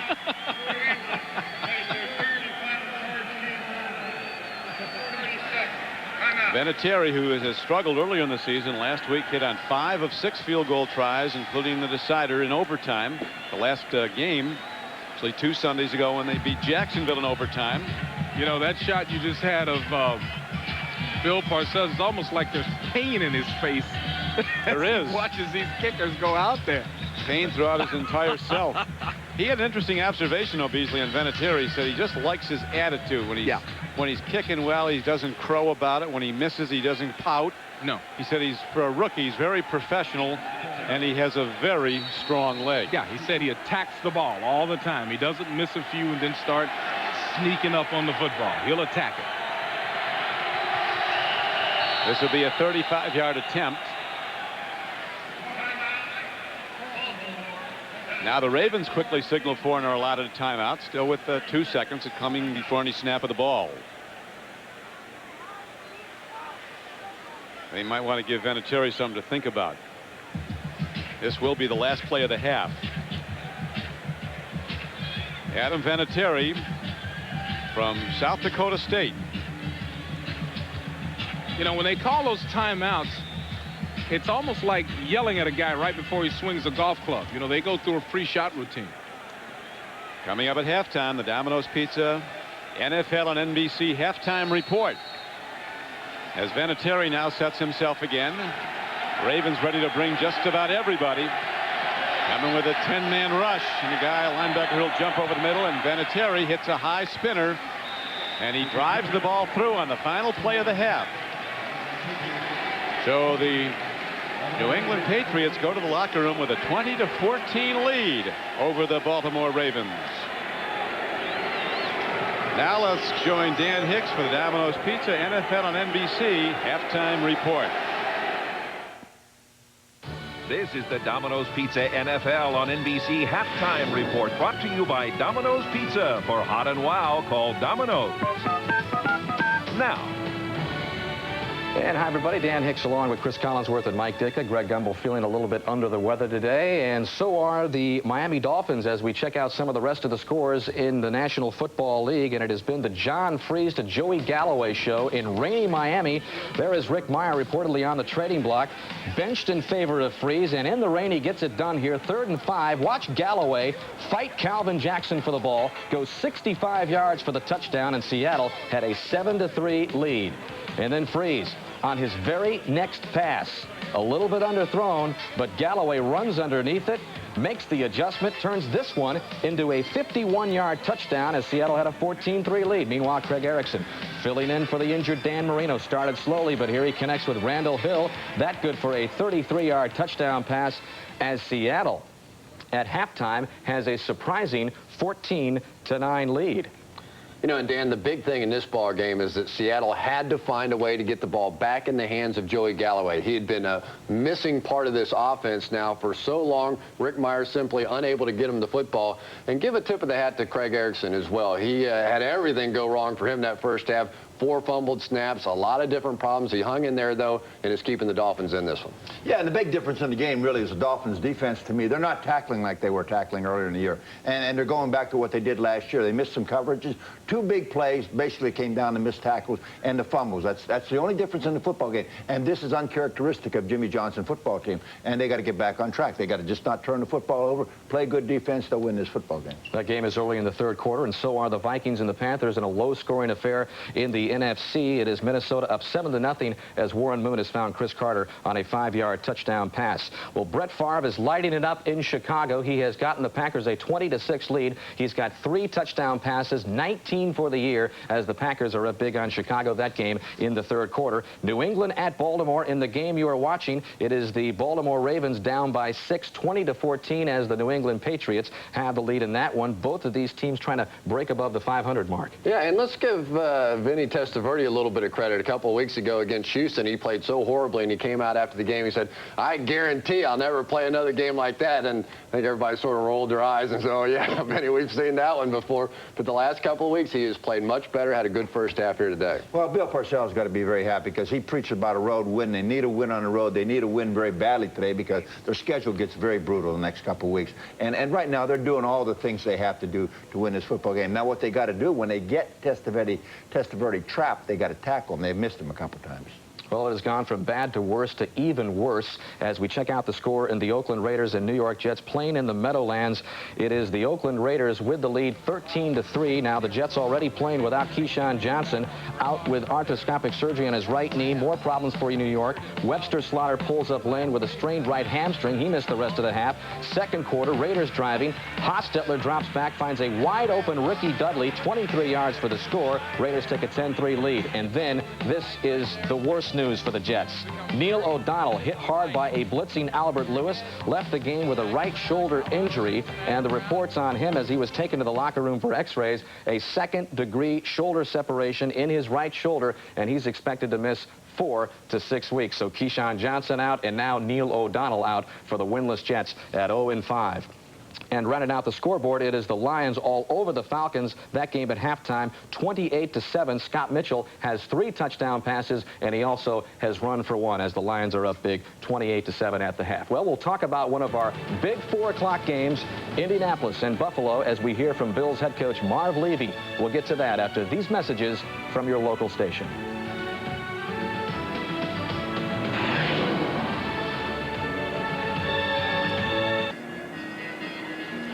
The Patriots holding to a 20-14 advantage over the home Baltimore Ravens here in Baltimore as we look at a touchdown you were looking for, Beasley. Well, I knew that the matchup of the 6'4" Michael Jackson against any of the Patriots cornerbacks would work, and it did that time. And in duress, you always can look for Bledsoe to look for the great tight end, Ben Coates, and even when they know he's looking for him, Ben Coates still comes down with the ball. Here's a touchdown. Now, not to take anything away from New England, but I think a lot of that touchdown was to do with the fact that the safeties were out of the game. You had backup safeties there. Well, after Bledsoe hit the dry spell, he missed 7 passes in a row, and 1 point hit only 1 of 10. The Patriots came back to score on their last 3 possessions of the half. But this could be one of those last at-bat games. We're going to go back and forth for the rest of the way. Well, you know how we talk before a game. We try to figure out who's going to win. And I looked at Don and said, I don't know. 2 evenly matched teams, and they are going back and forth. This is a great one. Bledsoe with some nice first half numbers, 12 of 24. He passed for 148 yards and 2 touchdowns. As we look at the Coors Light halftime statistic, rushing yardage was looked down as a vital statistic by both coaches coming in, and the Ravens have a big advantage there. And as a result, they've got the big advantage when it comes to time of possession. So if I had to predict which team was headed in the right direction, it's the team that can run the ball, and that's the Ravens. But the Patriots have begun some big pass plays. Drew Bledsoe really on today. And now the Patriots will get the ball to open the third quarter as the kickoff comes downfield. Roy Brown from the 9. And Brown is across the 30, and a penalty marker is fired in from the back judge, which invariably signals a legal block by the return team. There have been a lot of penalties, as we pointed out. The Ravens had only 11 No total foul on the penalties. play. There was not a low block. The man hit him at the waist and above. First down. They pick up the flag.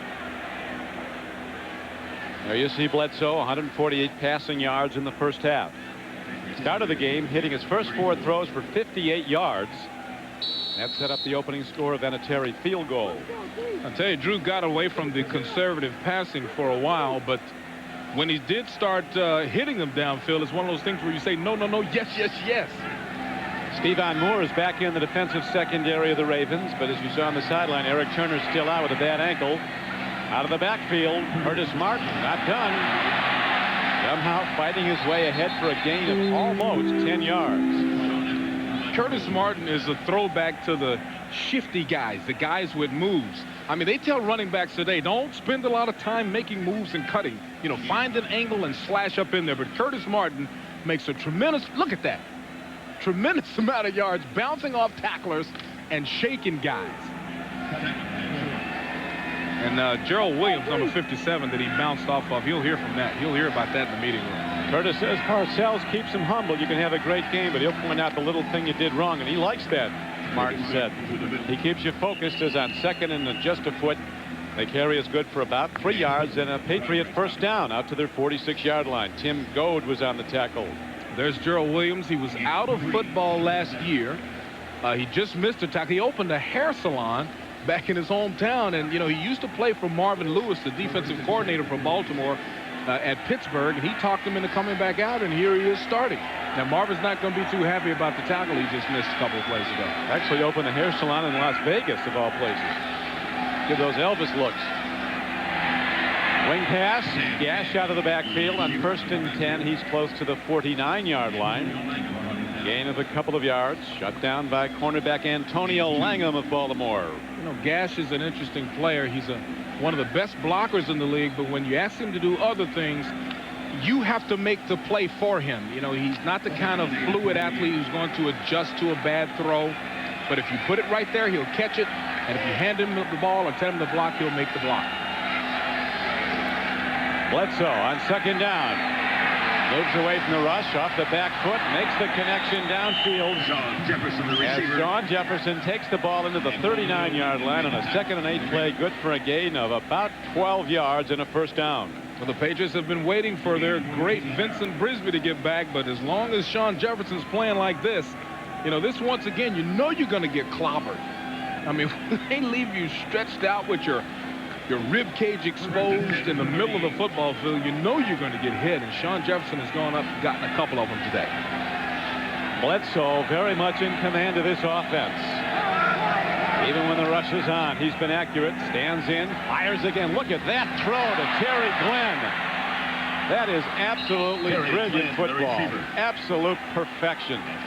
You talk about a fastball. This Glenn comes back to the wrong side. Well, they've thrown a couple of balls at Antonio Langham here. Langham has the reputation for catching pass interference calls and also for jumping double cuts. You see him turn Langham completely around on the play. And Langham giving Glenn a lot of respect. I mean, he was 10 yards off the guy. They're watching in Columbus, Ohio, as this ex-Buckeye, Terry Glenn, who John Cooper says is the best wide receiver he's ever been around. He's had some very good ones. Here's a lob pass to the end zone and a penalty marker on the Ravens.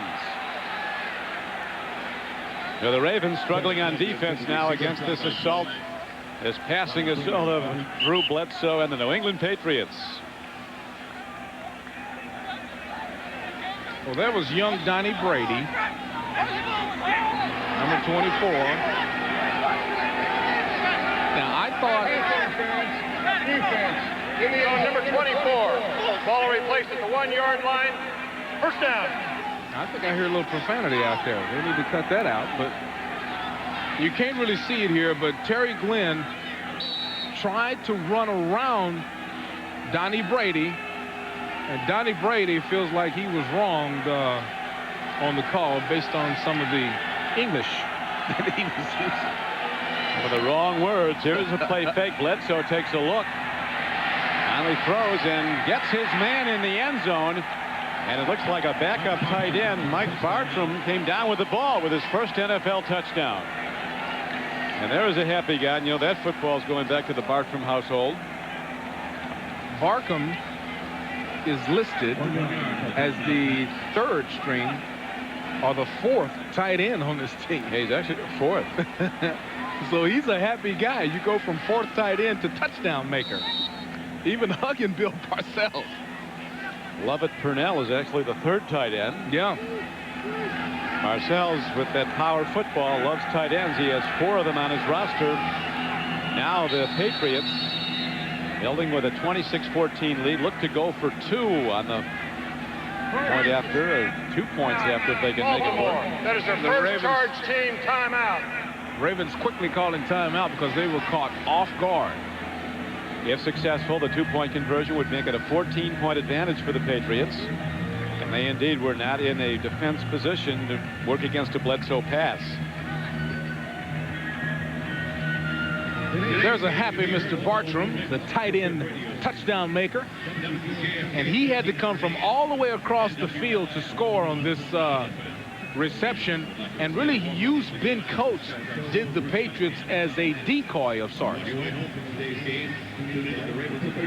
Now, he's one of these tight ends right here.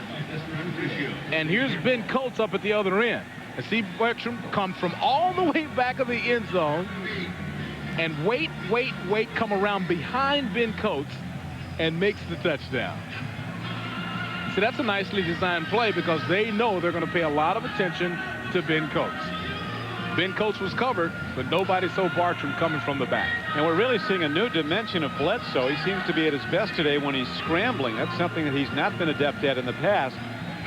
But he is letting things open up as he's buying time with some of these rollouts and then just sheer sprints away from the pass rush and finding the right man. What I like about his performance today, Don, is that he's not being cautious. I mean, he's going for the big plays, the conservative plays. This is more the gunslinger, Drew Bledsoe. And he's starting to put up those handsome numbers. 3 TDs today. He now has 9 touchdown throws for the season, just 3 interceptions for the year. His quarterback rating could jump to about 90 after this game. Yes, it will. The #1 determining factor in that QB rating is touchdown to interception ratio. And his is very good. Marchibroda of the Ravens, Beasley, who came in hoping to be able to run the ball and control the clock and keep Bledsoe and his right arm off the field. Well, after this point after attempt, we'll see what the Patriots do, but they might be forced into an all-out passing game, and that's really what they wanted. They wanted to stop the Ravens from running and make Testaverde beat them.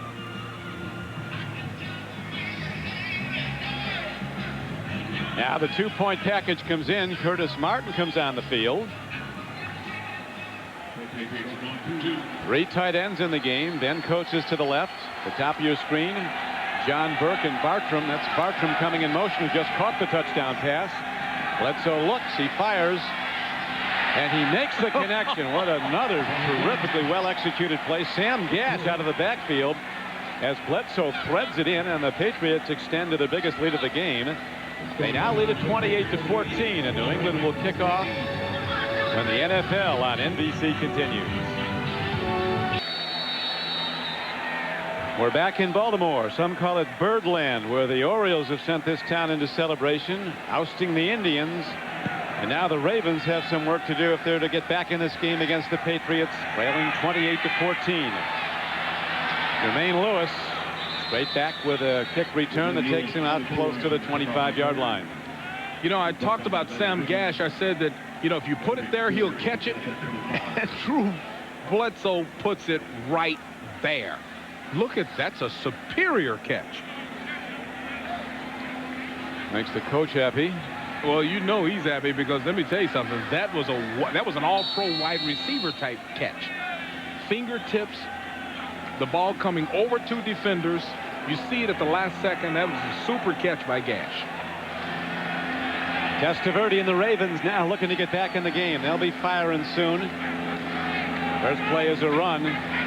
Ernest Biner looking for room. Not a whole lot happening as the third quarter clock shows 11 minutes and 34 seconds to play in it. Mike Jones on the tackle for New England. That last drive, Beasley, Bledsoe was 5 for 5 for 52 yards. That's getting it done. Now, if I'm a defensive back for New England, I'm starting to figure that it's, it's Michael Jackson time. It's Derek Alexander time. They need to score, not in bunches quickly, but pretty soon. Packers burying the Chicago Bears 34-6. Ernest Biner runs again on 2nd and 8. And the fans kick in here wondering what's up. Here are the New England Patriot possessions today. That opening drive was such a well-executed one. Then they had a punt twice. And then they've scored on 4 consecutive possessions, and all 3 touchdowns, Bledsoe touchdown throws. Bledsoe here in the third quarter already over 200 yards passing for the day, 3 for scores, no interceptions. They're down. Testaverde and the Ravens need 7. Comes a blitz. Down goes Vinny. Coming hard on the blitz was Teddy Brewski, number 54, the rookie from Arizona. Brewski's lined up right there on the left side. Bottom screen, simply goes around Kinchin, the tight end number 88, and makes a very big play.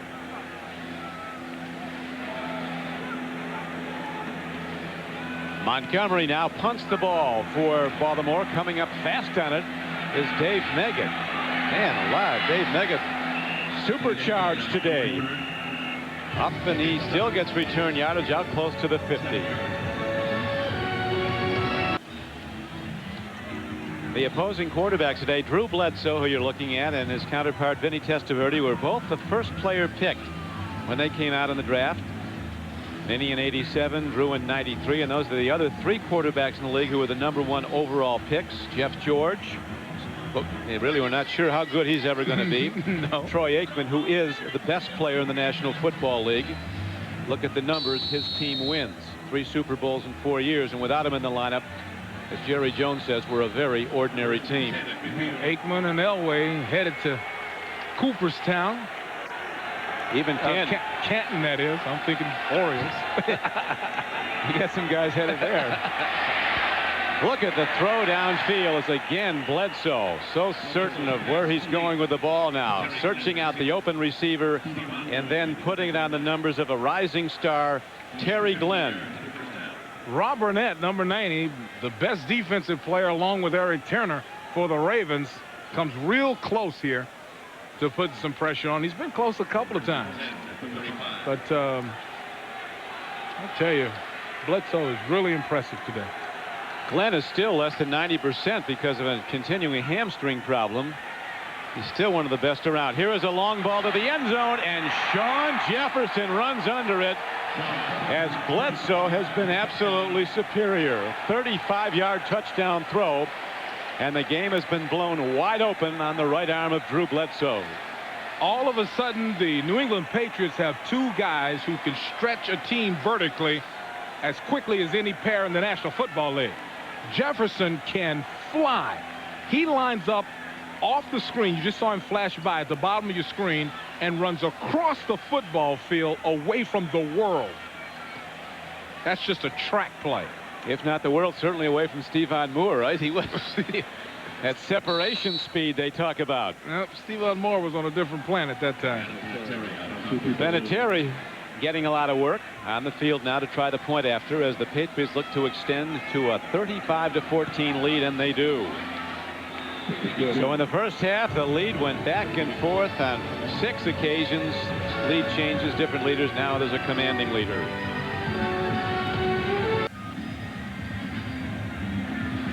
Don Criqui with Beasley Reese back in Memorial Stadium in Baltimore, where the Patriots felt yesterday they were ready to play well, and they have. After the game went back and forth in the first half, Bledsoe's now hit 7 of 7 passes in the third quarter for over 100 yards and 2 touchdowns. Bledsoe is approaching a career day. This guy is on. Sean Jefferson's right with him, Beasley. 4 catches for 88 yards and 2 touchdowns. Lewis runs it back, gets to the 27, and that's it.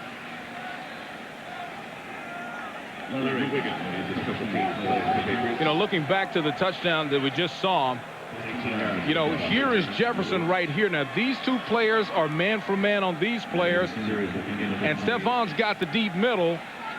Now, Sean Jefferson at the bottom of your screen is just going to run a 9 flat 4.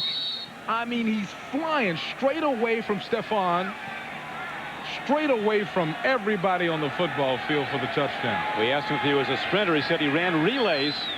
My relay always won, said Sean.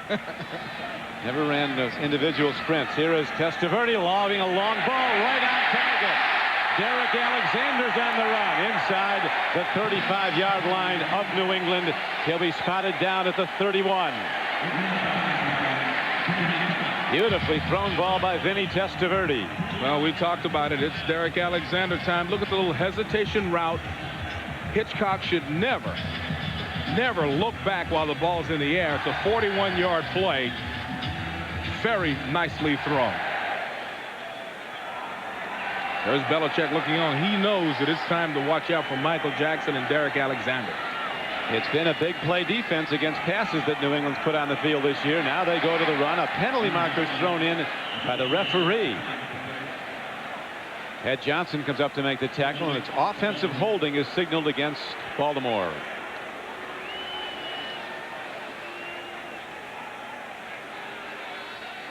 Holding, offense, number 69. 10-yard penalty, first down. So that's Jeff Blackshear, another one of the mammoth men on that offense. 6'6", 323. That's something. Ravens had 11 penalties for their first 4 games. A total of 11. They have 10 already today. Now they're set back to the New England 41-yard line, where it brings up first down and 20. Another marker down as Testaverde throws to an open man. Derek Alexander diving at the ball makes the play of the 23. But who is this flag against? Derek Alexander, a 3rd-year receiver from Michigan who was drafted in the 2nd round, was productive as a rookie, then tailed off. Offsides, defense. It's coming on now. Defensive end. Penalties decline. 2nd out. Ravens can get back in this game, Beasley. There's a lot of big plays in that New England secondary. See, coming into this game, Tony Jones is still hurt, and that hurts their offensive line, the Ravens' offensive line. But the 2 wide receivers for the Ravens, I'm telling you, New England, they don't have a defensive back that can cover these guys. You see Hitchcock turning and running just out of fear of the guy's speed. Ricky Reynolds is out of the football game with an injury. On 2nd and 1, Ernest Biner turns it up and in. He has a first down as he battles his way down to the 17-yard line. Lawyer Malloy, who Parcells identifies as an excellent player, the potential to be excellent. He's very good already as a rookie. The University of Washington was on the stop. Well, I think that the success, the Ravens' ability to get back in this game is going to hinge on whether or not Hitchcock and Ty Law can control these wide receivers. We'll see. They're playing well off the wide receivers at this point on first down and 10. Testaverde takes a look, stands in, fires to the end zone, and it's picked off.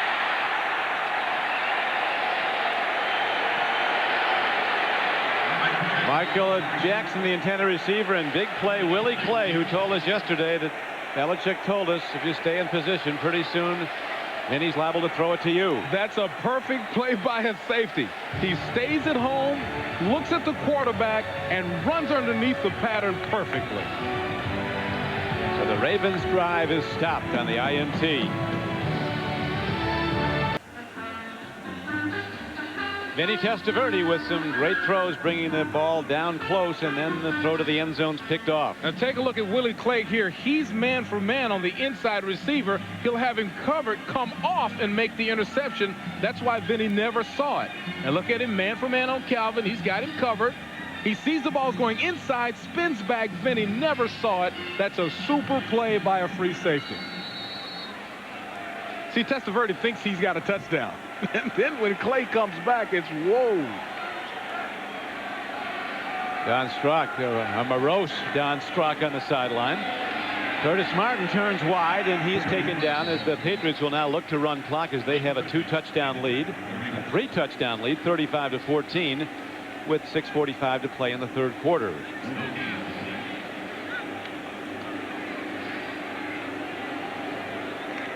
Tony Jones having his left knee x-rayed, so he'll not play again today for the Ravens. And Don, this guy has started 104 straight games and then gets hurt. It's been that kind of a day as they also lost the Ravens their terrific safety, Eric Turner, with an ankle sprain. Not serious, but he hasn't been back. Dan Footman crashing up the middle, puts pressure on Drew Bledsoe. And third down now arises, and the Patriots will need 9. They haven't been able to get a lot of pressure on Drew, and when they have applied pressure, he's been slick enough to get rid of it. Got rid of it that time. Bob Kraft and his wife Meyer, the owner of the Patriots. Their son Dan with the Patriots and his wife Wendy just had a little girl, Allison, 3 weeks ago. I asked Dan how she's doing. He said she's unbeaten. We're 2-0 since Allison came on the scene. Looking at 3-0. Here's Bledsoe. Look at the catch by Terry Glenn. Isaac Booth, what a weapon, was all over Terry Glenn. He is a great one. Isaac Booth is saying to himself, what do I have to do? He's in perfect position. He's actually had his arms around Glenn's hips. This Glenn is going to be something. The Heisman dinner last December, I was talking to John Cooper. I said, boy, that Galloway you had is a great one for Seattle. He says, wait till you see Terry Glenn. Here is Terry Glenn on an end around. He's taken down actually for a loss on the play. Good defense is Ray Lewis, a fast middle linebacker and also a rookie, number 52. But not a big middle linebacker, and he's had trouble with the run coming right at him. Well, I think Terry Glenn should have used his speed on this one. He's running against the linebacker here, and basically see how he kind of gets stuck inside behind. Well, I see his decision. Antonio Langham was outside in good position, so I understand the move that he made there. Bledsoe Beasley now has hit 20 of 33. 267 yards and 4 touchdowns. That's a day at the office. That is a big day. Here's another throw and another catch as the sure-handed Sam Gash, who has points today, a 2-point conversion, makes the catch on 2nd and 11 at the 40-yard line.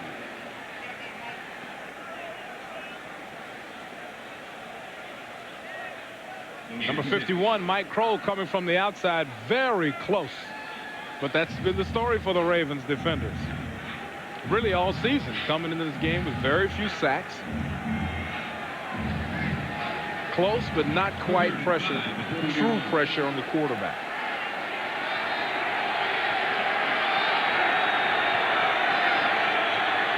Third down. They need 5. Might get it on a penalty. Danny Thompson looking to blitz in the safety position. He was up in the gap and jumped across it. Vinny was completely in the gap. Only problem is the ball wasn't snapped. Prior to the snap, encroachment, defense, number 37, 5-yard penalty. Still third down. Here comes Benny. Some regard him, Beasley, as you know, as one of the all-time special teamers. He came into the game today with 120 career special teams tackles. I mean, that's like going on 2 tours in Vietnam or something. This guy he'll jump into a dangerous place in a minute. Maybe not that bad, but but that's tough duty. It's a great way to make a football team, though. If you can play special teams, you'll make an NFL roster. Oh, yeah. Oh, yeah. And the teams that win a lot have guys that do nothing but excel on special teams, like Mark Pike at Buffalo. That is their first charge team timeout. Now a timeout called by the Patriots.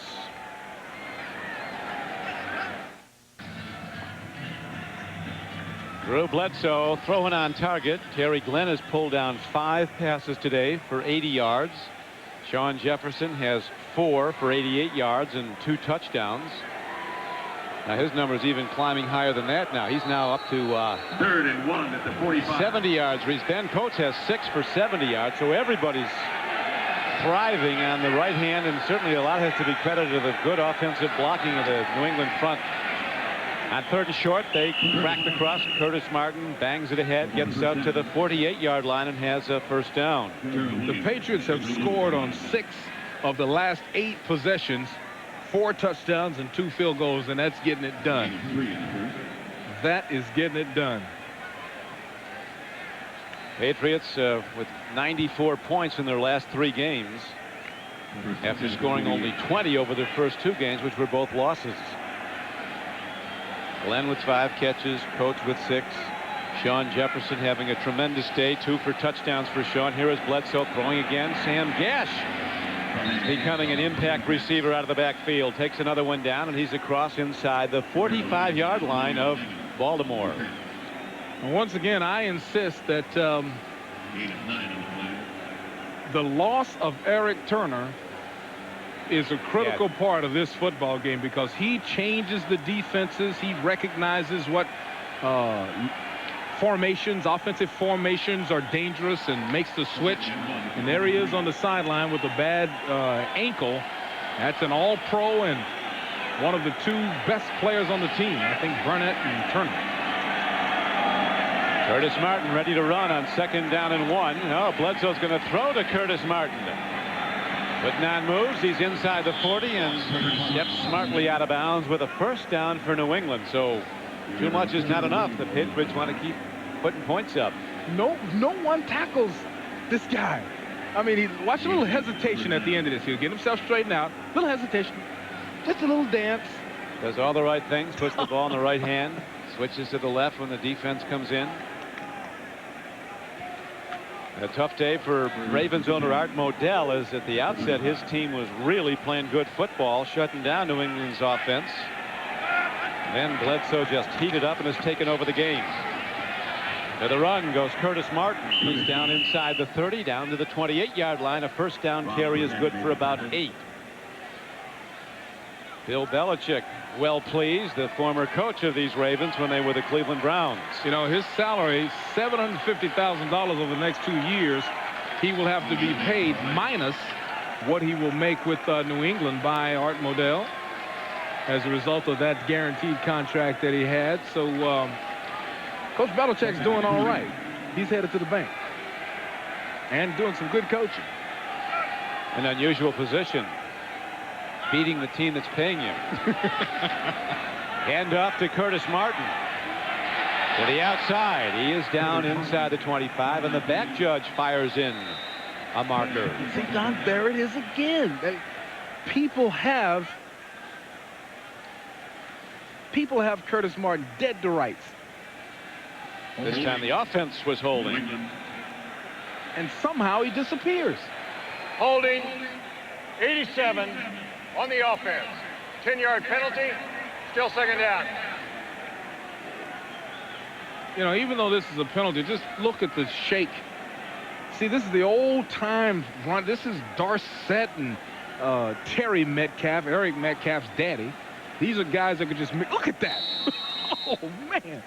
That's where they developed the phrase, give him a leg and take it away. He stuck the left leg off in there to entice him and then pulled it away.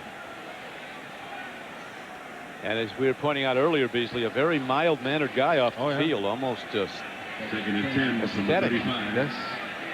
Quiet.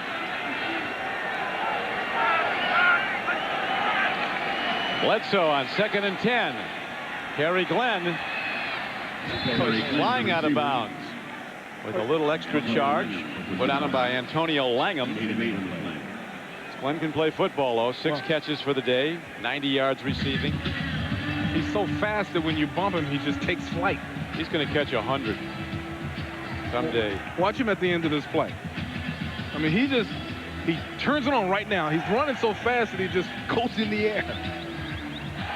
Sean Jefferson was talking about how he always is saying during practice, what can I do to get better? He wants to be the best. Terry Glenn. Parcells originally would prefer a defensive lineman to be their draft choice. Patriots insisted on Glenn, and now Curtis Martin loses the ball, but is quickly on it. That was a 3rd and 2 play. As you see time winding out here in the 3rd quarter, Dan Footman was in to make the tackle. So that will complete 3 quarters of play here in Baltimore. We'll be back after these messages from your local station. This is the NFL on NBC. We talked about Adam Vinatieri's strong leg. He's about to prove it now as he's going to attempt a 51-yard field goal. See, I think this is a smart call by Parcells. He's going to need this kid to be confident as the season goes on. No pressure here. Team way ahead. Let him kick it. Snap and set down. The kick is on the way. He drives it through a 51-yarder. So Adam Vinatieri, coming of age as a rookie place kicker, extends the New England Patriots lead to a commanding 38-14. That would have been good at 61. Yeah, that was way high up on the bar going through.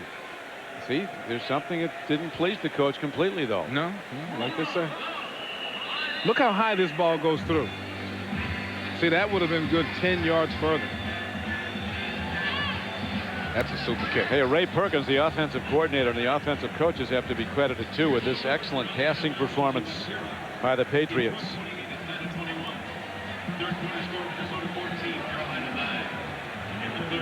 New England, a rising team. Look out for these guys the rest of the way. It's come together.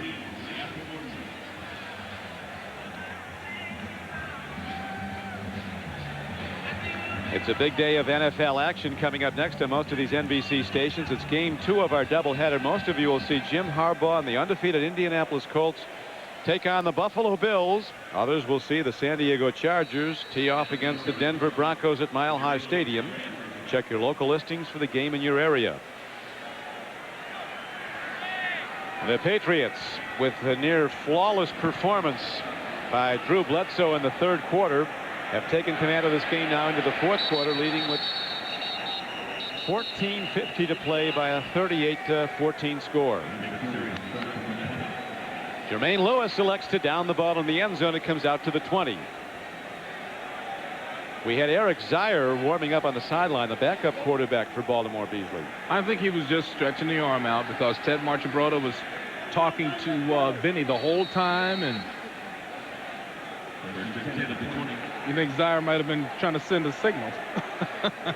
But Vinny really, one or two bad throws. A blitz from Teddy Brewski. Testaverde stands in, puts the ball where it had to be, but Michael Jackson has it tear him off, and a marker comes down. Marker thrown at the spot where the ball was incomplete.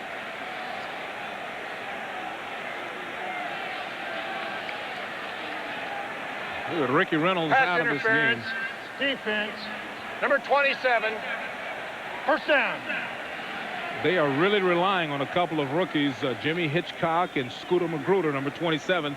This is Scooter versus Michael, and he just kind of grabs him and hugs him the whole time. Dan Footman, who's been probably the most effective defensive lineman for the Ravens today, getting pretty good pressure on Bledsoe. He's being attended to as Testaverde drops to throw on first down. And Testaverde dumps it off nicely to Brian Kinchin. A major collision at the 30 with Jerry Ray, the strong safety of the Patriots. And Kinchin gets ahead, and he'll be out at about the 35-yard line, close to a first down on a first down play. You know, Bill Parcells was talking about how tough Vinny is, and here's another signal. You know, we saw him in the 1st quarter come out of a little pocket of trouble that you wouldn't expect. He comes out there, and then look at Kinchin. Wow. I mean, Terry Ray gives him all he can give and still bounces off the big tight end. Ravens need big plays, though. Handoff Ernest Byner. He gives them one on a running play. On 2nd and short, he busted ahead for a gain of 13 yards and a first down. You remember, Don, the Ravens drove right down the field on their last possession, and then Willie Clay made a superior play coming off a guy Vinny never saw him to stop the drive. So the Ravens still rolling offensively. Moving the ball, but they need points, and they need them fast. Throwing a catch again. It's the tight end, Brian Kinchin, on a first down play. Kinchin is going to be his forward progress stopped at the midfield line. Clock continues to run. A lot of time left. 13:30 to play in the game. Parcells paces the sideline. His team looking to extend its winning streak to 3 straight and looking to end a losing streak that dates back to last season of 4 straight on the road. Well, this is just a great time in a football game for a defensive back. You know that Benny's going to have to put it up from time to time. Opportunities will be there. Then he sends it downfield. A beautifully executed play by the Ravens as Testaverde lobs the long ball in with a perfect lead to Michael Jackson. See, these kids can't cover Michael Jackson. Got a second-year man in Hitchcock. Second-year man in Ty Law. This is Hitchcock coming up from behind. It's really a double coverage. That's not Hitchcock's fault. He's supposed to hit the receiver, and then the safety comes over the top. See Jackson's numbers. That was his 4th catch. Handoff up the middle, and Ernest Viner running low. Takes it inside the 20-yard line and down close to the 16. Lawyer Malloy brought him down. Stopped by Lawyer Malloy, the rookie safety. But the numbers, the only numbers that really matter, overwhelmingly in favor of New England, a 38-14 lead.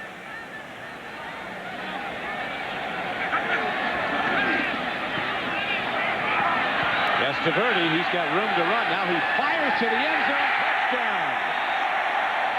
Derek Alexander, as Testaverde had room to run, then pulled up and put it right where it had to be. A beautifully thrown ball. Long time to go. It's now 38-20 with the extra point coming up. Looks like they are going to go for 2 here. And see, that's very similar to the play that Vinny was picked on by Willie Clay. It's one of these where he sees a guy open in the back of the end zone, gives Derek Alexander a little signal. This time, no one can get there in time.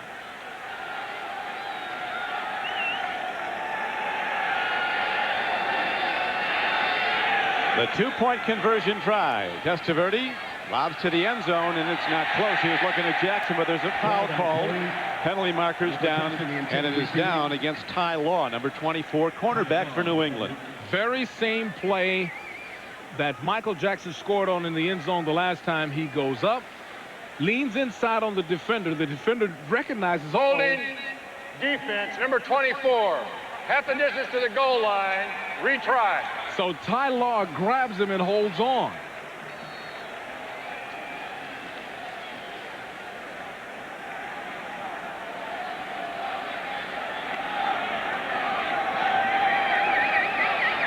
Parcells is giving Chris Slade or somebody the business over that touchdown. Well, now you're in Ernest Viner territory with a yard to go, but they're going to throw it anyway. A lob pass. Michael Jackson comes down with the ball. A 2-point conversion, and it is the 38-22 game. So the Patriots with a still commanding 16-point lead, but there's a lot of time left.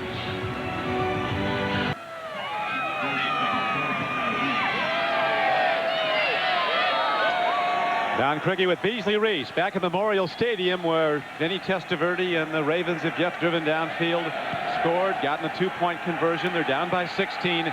Here comes Troy Brown for the Patriots. They're hunting the football, are the Ravens, but Troy Brown gets out of bounds across the 25-yard line. Here's the TD, Beasley. Looking back at the touchdown, Scooter Magruder is man for man. And you'll see that at the very end, Magruder will be standing off of Derek Alexander. See him standing off here at the corner. If he comes straight forward, he gets the ball, but he stays a little bit behind Derek, and Derek actually comes back to the ball. Michael Jackson waiting to get back on the field to try to bring in some more of those Testaverde passes. Bledsoe, who's having a superb game at quarterback for the Patriots with a 1st and 10 play. Curtis Martin. Good open field stick as cornerback. Antonio Langan comes in and knocks him down.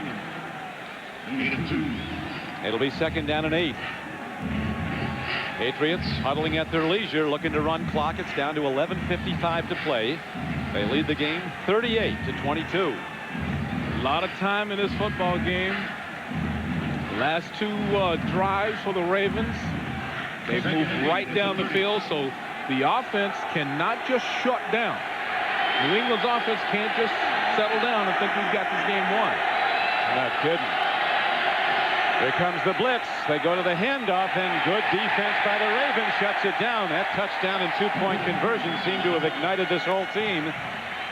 They've got a lot of ground to make up, and now third down comes up. Third down and long. So Testaverde could be looking at Ben Coates. Or Bledsoe, excuse me. Johnny Testaverde getting set to get back out there. Ravens need a defensive stop. Well, if they let Ben Coates off the line of scrimmage without mugging him, then there's something wrong. Meggett's coming out of the backfield. Bledsoe throws. Ben Coates takes it in. First down, New England. I don't believe it. And Don, they just let him come off the line of scrimmage running scot-free. He would be undressed at the line of scrimmage. Outside right, take a look at Coates, how they just let him come off the line. That's ridiculous. Some catch, too. That's good defensive play, and he still stays with it. But usually you'll put somebody over a tight end that's good, that is that good, and you'll just beat on him at the line of scrimmage to keep him out of the pass pattern. So the Patriots convert a 3rd and 8 for a first down. Curtis Martin running hard. That's a workmanlike effort by Martin today. That's his 13th carry. He's gained only 48 yards. He lost a couple there, and there is a penalty marker down again.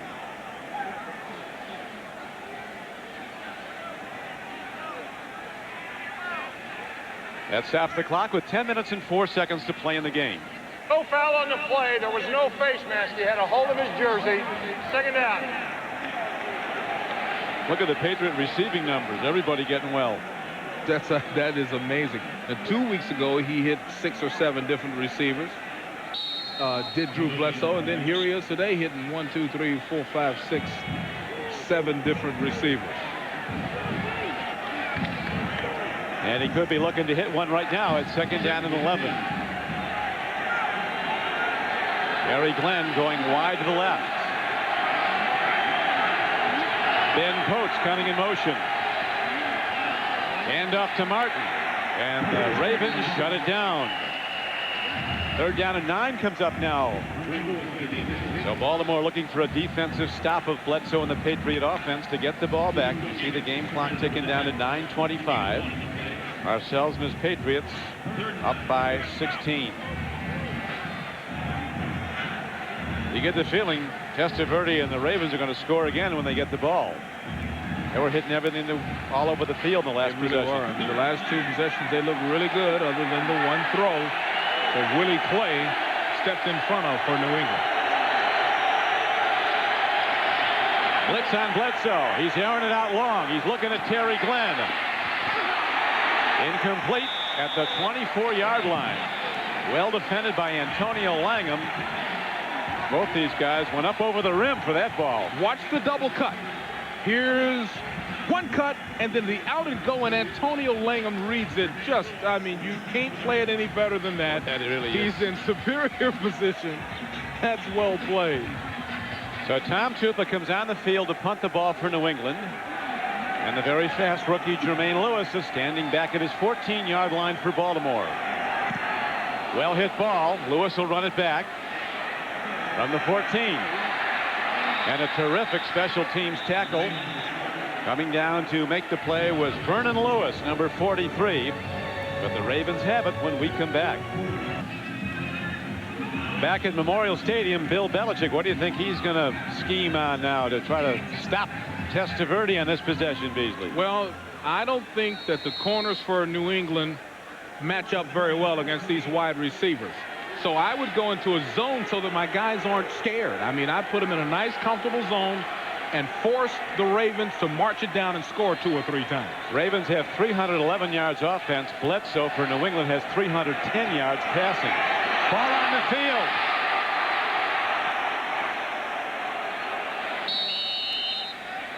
It does draw a crowd.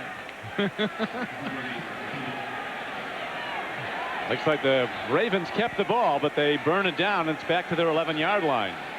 That'll bring up 2nd down and 11. So this is a perfect time for those zone blitzes. where you see you've got linebackers charging in, blitzing. And that was a nice little swipe. Teddy Brewski on the football there by Teddy Brewski to knock that out of there. Testaverde, look at the arm on this guy. Oh, is there a flag? There is not. Ravens are looking for one, but they say the coverage was good. The official right there. See, that's what I like, Don. Belichick and Groh, Al Groh, have these guys in a nice, comfortable zone where they're not afraid of being one-on-one with these fellows. They've got deep help, so all they have to do is run. They're looking at your man Scooter Magruder as the guy to go after. Testaverde now with a big throw needed. 3rd down and 11, almost 12. Throws up, incomplete, and with 8 minutes to go, they're going to punt the ball. This is not 4-down territory with this much time left. Still down by 16 points. And there's Michael Jackson having to see he's out of the route like right now. He doesn't even know he's in the route, and then he has to really speed to get past defenders. Should have made the catch. Yeah, he should have. He usually makes those. So the Patriots defense stiffens, and they stop the Baltimore Ravens. 3 and out, and their punter's in the end zone. Montgomery has a punt block.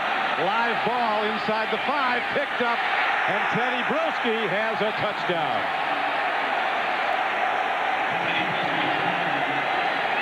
If it wasn't over before, it is now. Well, the folks in New England can start celebrating. This Teddy Brewski comes up and he bats the ball out of Testaverde's hand a couple of plays ago. Then he comes up with the touchdown.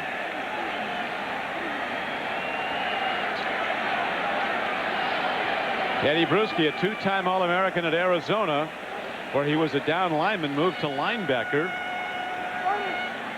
Larry Wiggum got a hand on the ball. And Wiggum had a player attached to his body. He reaches over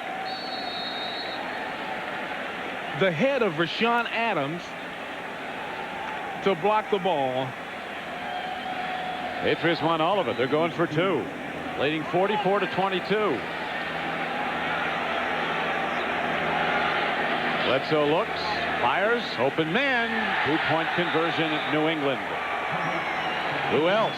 Ben Coates on the payoff end. And the Patriots extend their lead to 46-22. Now watch the defender here, number 25, Wiggum. He's going to act like he's got containment and then slice inside to block the punt. He comes straight upfield, dives inside of the blocker. Rashawn Adams gets the hand up, and that is a big play. That ends it. That closes the deal. That's a deal closer. Still a lot of time left, though. 7:53 to play as Vinatieri kicks off for the Patriots. Drives the ball downfield. Jermaine Lewis returning yet another kickoff. He's got moves he hasn't used yet as he's all the way out to the 40-yard line. Jimmy Hitchcock drives him out of bounds. A 31-yard kickoff return for the rookie. And here comes Testaverde again. And now everything has to be a throw downfield.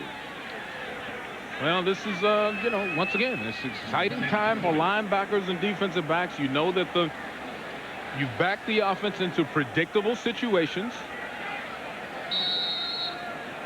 There is John Unitas, the great one, the man who was named the quarterback of the first half century of NFL football. Well, the best way to get back in this game is suit him up right quick. That's right. See if old Johnny U's got something left. Here's a throw and a flat, and they get the tight end, Brian Kinchin. He's talking to Art McNally, one of the great all-time officials of the National Football League. And he's been back as a referee for years and years in championship games and Super Bowls. And I asked him who the best quarterback he'd ever seen was at bringing a team back. He ever had a game on the line. He said, without question, it's Unitas. Johnny U. As Michael Jackson makes the catch at the 49-yard line.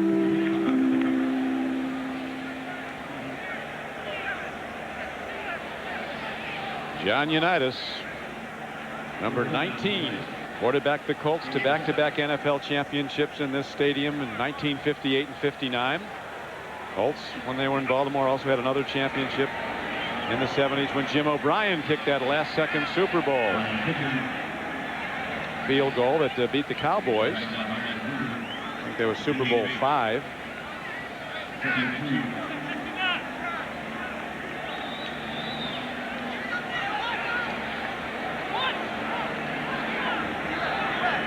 Patriots will be going against some much tougher teams in the weeks ahead, Beasley.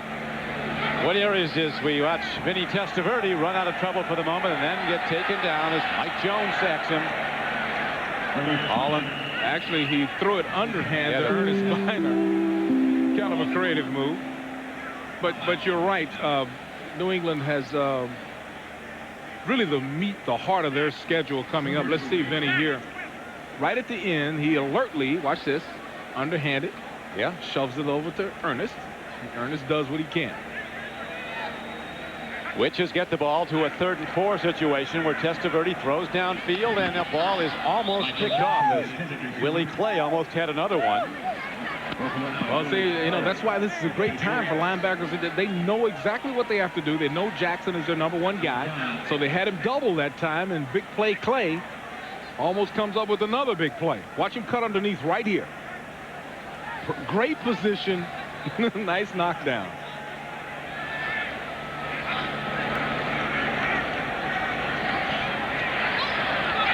On 4th down, it's going to be ruled. Let's see, they're going to mount it down at the 34-yard line, and it's going to be a 1st down. Calvin Williams is the man with the 1st down reception. An emotional game for Ted Marchibroda next week as his team heads off to Indianapolis, where he coached last season, and his team came within 1 play of going to the Super Bowl. Good throw by Testaverde. Gets the ball again to Derek Alexander's having a big day, his 7th catch of the day. First hitting tackle by Lawyer Malloy. There's a look at their schedule. In October, it started into November. Washington, these teams are combined 13 or 14 and 3. So, when you look at the Patriots and the way they performed today, I think this was a tremendous confidence builder. Norv Turner and his Redskins watching this game in nearby D.C. And Parcells told us yesterday, he said, if you add everything up, he said Washington might have the best offensive and defensive line in the league. Well, Parcells has got an offense that can score big plays now. I mean, with the addition of Glenn and Sean Jefferson, and now it's starting to come together because Drew Bledsoe's playing so well. They can vertically challenge a defense. 2nd down and 2 as Testaverde takes a look, fires to the near side, gets his man Calvin Williams. At about the 7-yard line, but he does have a 1st down for Baltimore. I think the thing that's going to hold the Patriots back, if anything, is their secondary. They just don't have the true corners that you can leave one-on-one with great receivers. And you look at all the good teams, they have that. Kansas City's got 2 corners they can put out there by themselves. Pittsburgh has got corners. They've got maybe the best corner in the history of the game. They've got corners that they can put out there by themselves. There's a good play by Michael Jackson, the intended receiver. Seattle has now gone back in front of Miami 22-15 with 2:03 left in the game on John Free's 3rd touchdown throw of the day. So that'll be it for Rick Meyer if he's traded or not. Freeze is the guy in Seattle. Yeah, Freeze has made a statement. There's a real good play by Jimmy Hitchcock. And once again, these are good players. Hitchcock is just a young man in his 2nd year. Ty Law's only in his 2nd year. And up to Ernest Biner, head down, he's to the goal line. No touchdown signal. Now it's given as Biner gets in, and still 3:48 remains to be played. It's 46-28 with the 2-point conversion coming up. Baltimore allows this game to get out of hand, or they would have been able to run the ball effectively. They were able to run throughout this football game. Drew Bledsoe played so well. He threw points on the board, and suddenly they had to come out of their normal pattern of offense.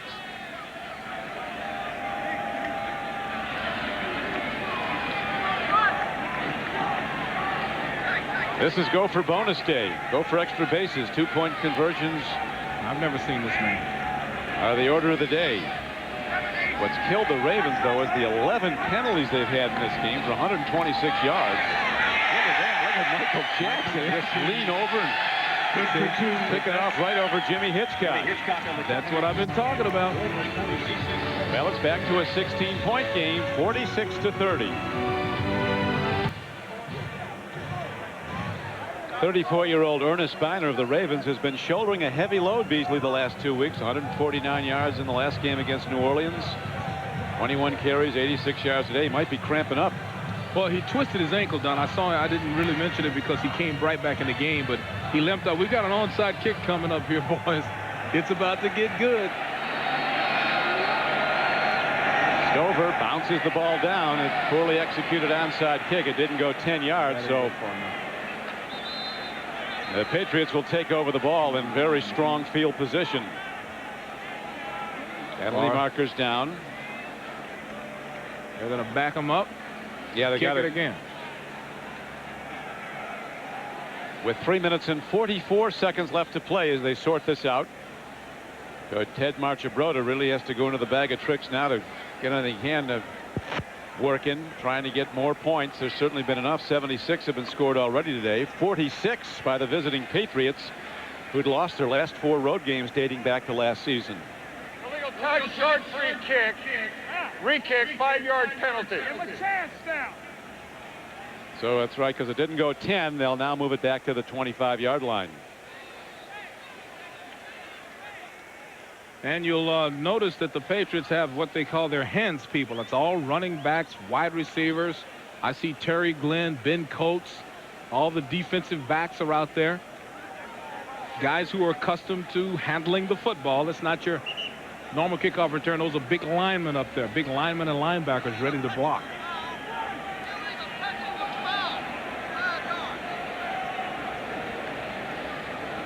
Benny Thompson, number 37. I wouldn't want to be lined up in front of him because he's just going to knock somebody down. Patriots do have one deep man back, and that is Dave Mega. We saw Seattle beat Tampa Bay by faking an onside kick and then kicking it deep, knocking the guy down way back upfield. Here is another one downfield. There's a fight for the ball at the 35-yard line. Has to travel 10 yards.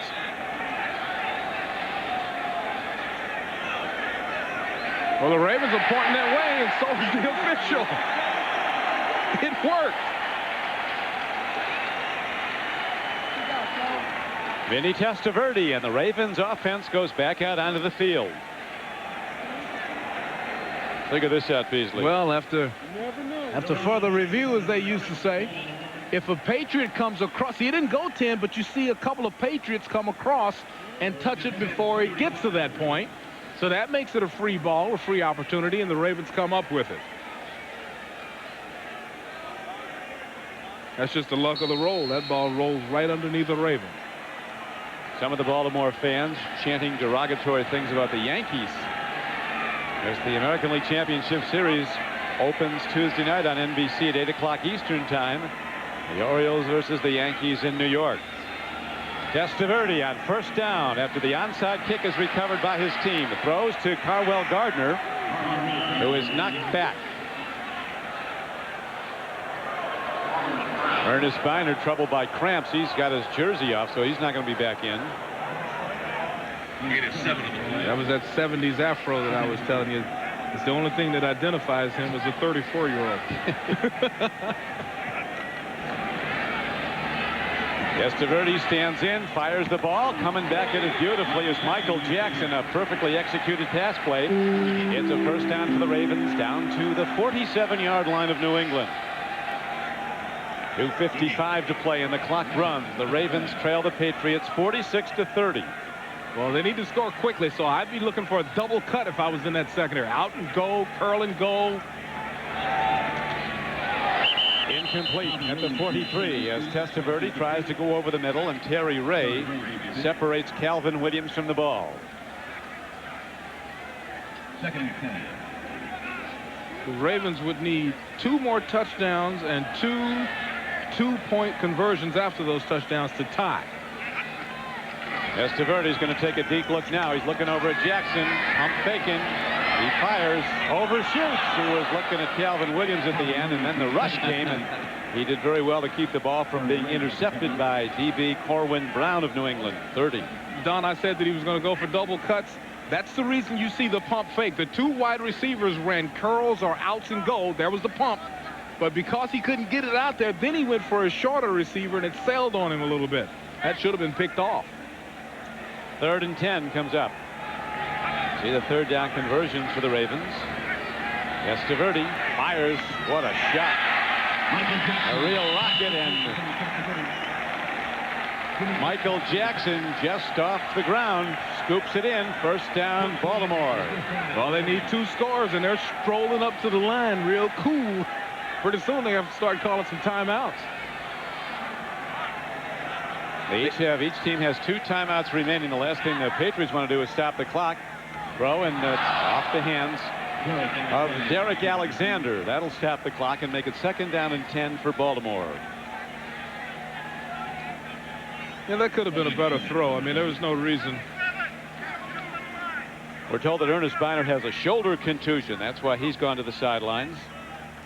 What a great attitude he has, though. Art Modell said one of the things he regrets about his career in football was when he let Bynert get away. He went to the Redskins for those years, and came back to his organization as Testaverde stands in, goes to the end zone. Michael Jackson all day long. This guy can't defend him. They can't cover him. I've been saying it all game long.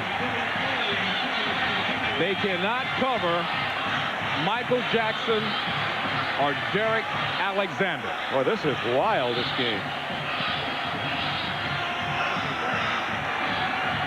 Okay, they need to make a 2-point conversion and then run another onside kick. And let me tell you something, stranger things have happened. Shannon Lucid just came back from 6 months in space. Yeah. That's it. Who'd have believed that? Stranger things have happened. Digging into her 10-pound box of M&Ms. 1:58 to go. If they convert the 2-point conversion, they'll be down by 8, will the Baltimore Ravens. And they'll be onside kicking again.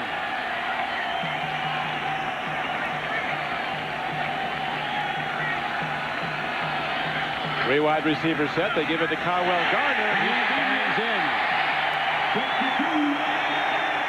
Maybe it ain't over. 46-38. And Ken Marchibroda's team will onside kick in a moment. You know, Vinny Testaverde makes a fantastic throw here, but once again, my point rings true. These guys cannot cover Michael Jackson. He's too tall, 6'4". Look how he just reaches over like he's playing with, like a grandfather playing with his grandkids in the backyard. They're playing basketball. You reach over his head and just kind of take the ball. And then here's the 2-point conversion. Carwell Gardner just straight up the middle. I'm sure that the Patriots were thinking some type of throw to those wide receivers on the end. Now, I play for Parcells, so I know what he says. He's saying, darn, oh, shucks, oh, heck, I'll talk to those guys about that. Well, these guys have to be churning. Marchibroda and Parcells, as Parcells' Patriots try to hold the lead. And now the Ravens try to get possession of the ball again on an onside kick, which led to the last touchdown. Again, it does not travel 10 yards. But the Patriots came up and grabbed the ball, and so they will take over the ball at the 36-yard line of Baltimore. Signal given, possession, New England. 46-38. Wasn't that long ago. It was 46-22. I didn't even give him a chance. You see the Ravens try to stay out of the way because can't hit them.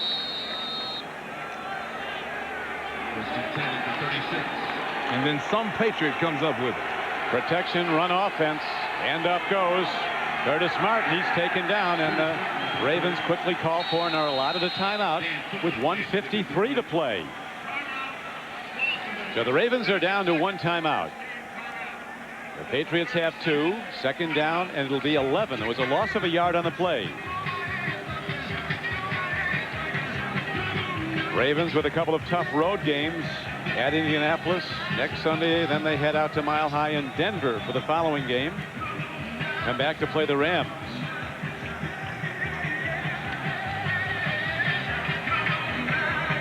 This also gives the Patriots time to talk things over as Testaverde's being counseled by Don Strock. Strock actually got this job. He coached in Europe, and his very close friend Dan Marino called the Baltimore Ravens, said this guy is a tremendous coach. He had a lot to do with my success when he worked with me in Miami. And the Ravens hired him off of Marino's recommendation, and Testaverde loves working with him.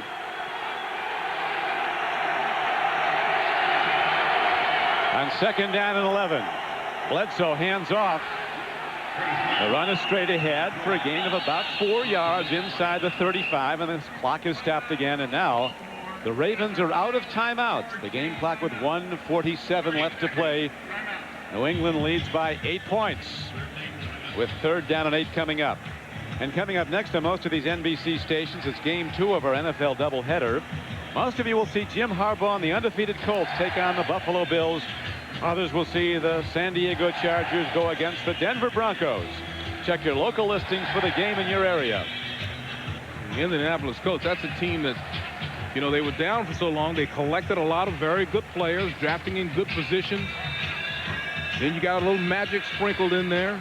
That's a fun team to watch. Parcells, the Patriot coach, is reliving the same nightmare they had against Jacksonville. They led Jacksonville 22-0 in the second quarter and ended up battling it out to beat them in overtime. You know what'll catch a team off guard sometimes is they think you're going to do something conservative because you've got the game running, and then they do a little trick play, throw something deep to Terry Glenn or something like that. Catch you off guard. 3rd down. Bledsoe and the Patriots need 8, holding to an 8-point lead. Curtis Martin runs. They take him down. And will they risk Terry kicking something, a long field goal try? Probably not. They'll try to pooch punt and make him go the long field, but that'll be Parcells' decision as he now sends out his punting team. Tom Tupa comes out. Well, these guys work on this all the time, you know. Be a little bit under a minute when the Ravens get the ball back.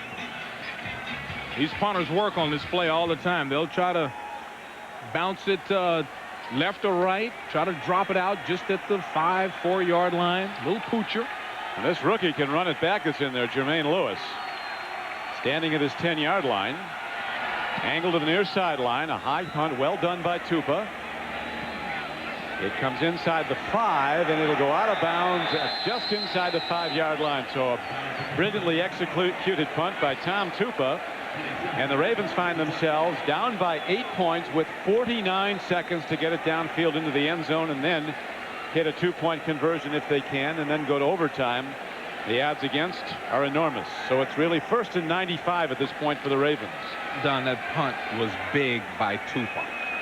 And the Patriots covered it excellently. They did what they call the picket fence. The cover guys went down, put their heels on the goal line, watched the ball, just tapped it down. That's doing your job.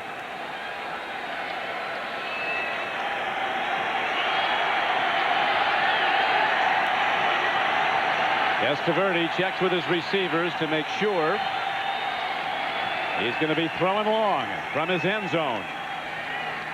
Here comes the rush. They give him some time. Fires downfield. He's got a man, and getting out of bounds smartly is Derek Alexander. 1st down. Ball's out to the 20. You don't do it any better than that. 43 seconds still left. That's clock control and pulling down some major yardage. Parcells needs a drink.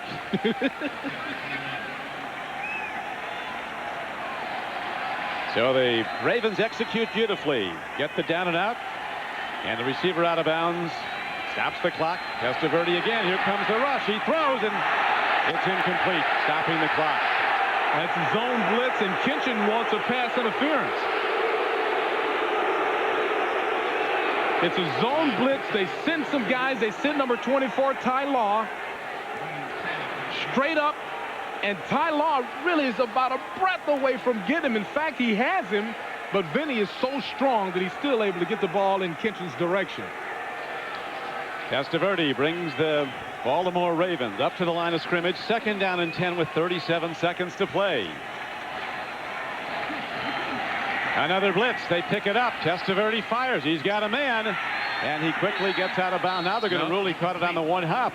They wave off the catch. And that gives us a chance to tell you that the executive producer of NBC Sports is Tommy Roy.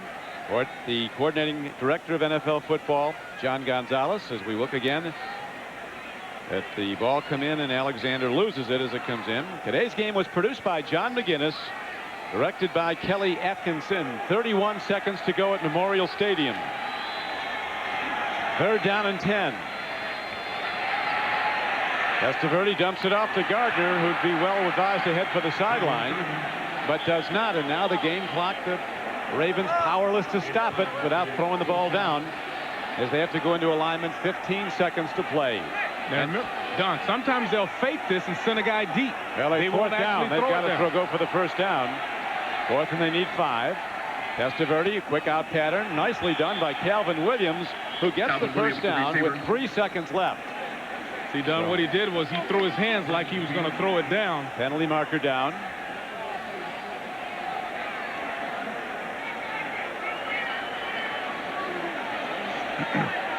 So, Don, do you remember the Hail Marys? I mean, this is that situation. Foul on Baltimore here. Wow. The Patriots were beaten by 2 Hail Marys last week, or a couple of weeks. They weren't beaten, but they are. A couple of weeks ago. They were almost beaten. Well, they were beaten on the plays. They ended up winning the game. Exactly. But the second personal foul, grabbing and twisting a face mask, number 88 on the offense. Dead ball after the play, 15-yard penalty, 1st and 25. There's another ridiculous play in a ridiculous situation. But in truth, it's not 1st and 25. It is. Let's see where they're going to mark the ball down. It's going to be 1st and 85 because they got to get it to the end zone with 1 play to do it. Well, this is that Hail Mary. I mean, Benny's got to back up and sling it. Jacksonville did it twice.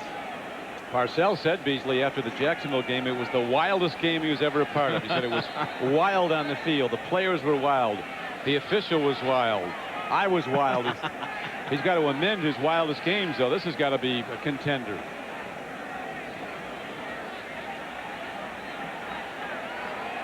Ball positioned at the 18-yard line. Nobody's even talking to Kitchen. He just walked off the field. Good thing he had to go by nice Ted Marchibroda and not one of these mad coaches like a Parcells or a Cower. Well, you all know the play as the Patriots drop back 3 center fielders, and they keep going back. I'd be standing on about the goal line. Willie plays all the way back inside his 35-yard line because Vinny Testaverde is going to let her rip. Maybe they'll try one of these. You know, sometimes they'll throw it ladders. Yeah, and run the option play. Long ball, and it will be over. Incomplete at the 25-yard line, and that will do it as time runs out and Parcells and his Patriots leave with their uniforms in an 8-point lead. Final score 46-38 New England. Coming up next on NBC Sports, game 2 of our doubleheader. Most of you will see the Indianapolis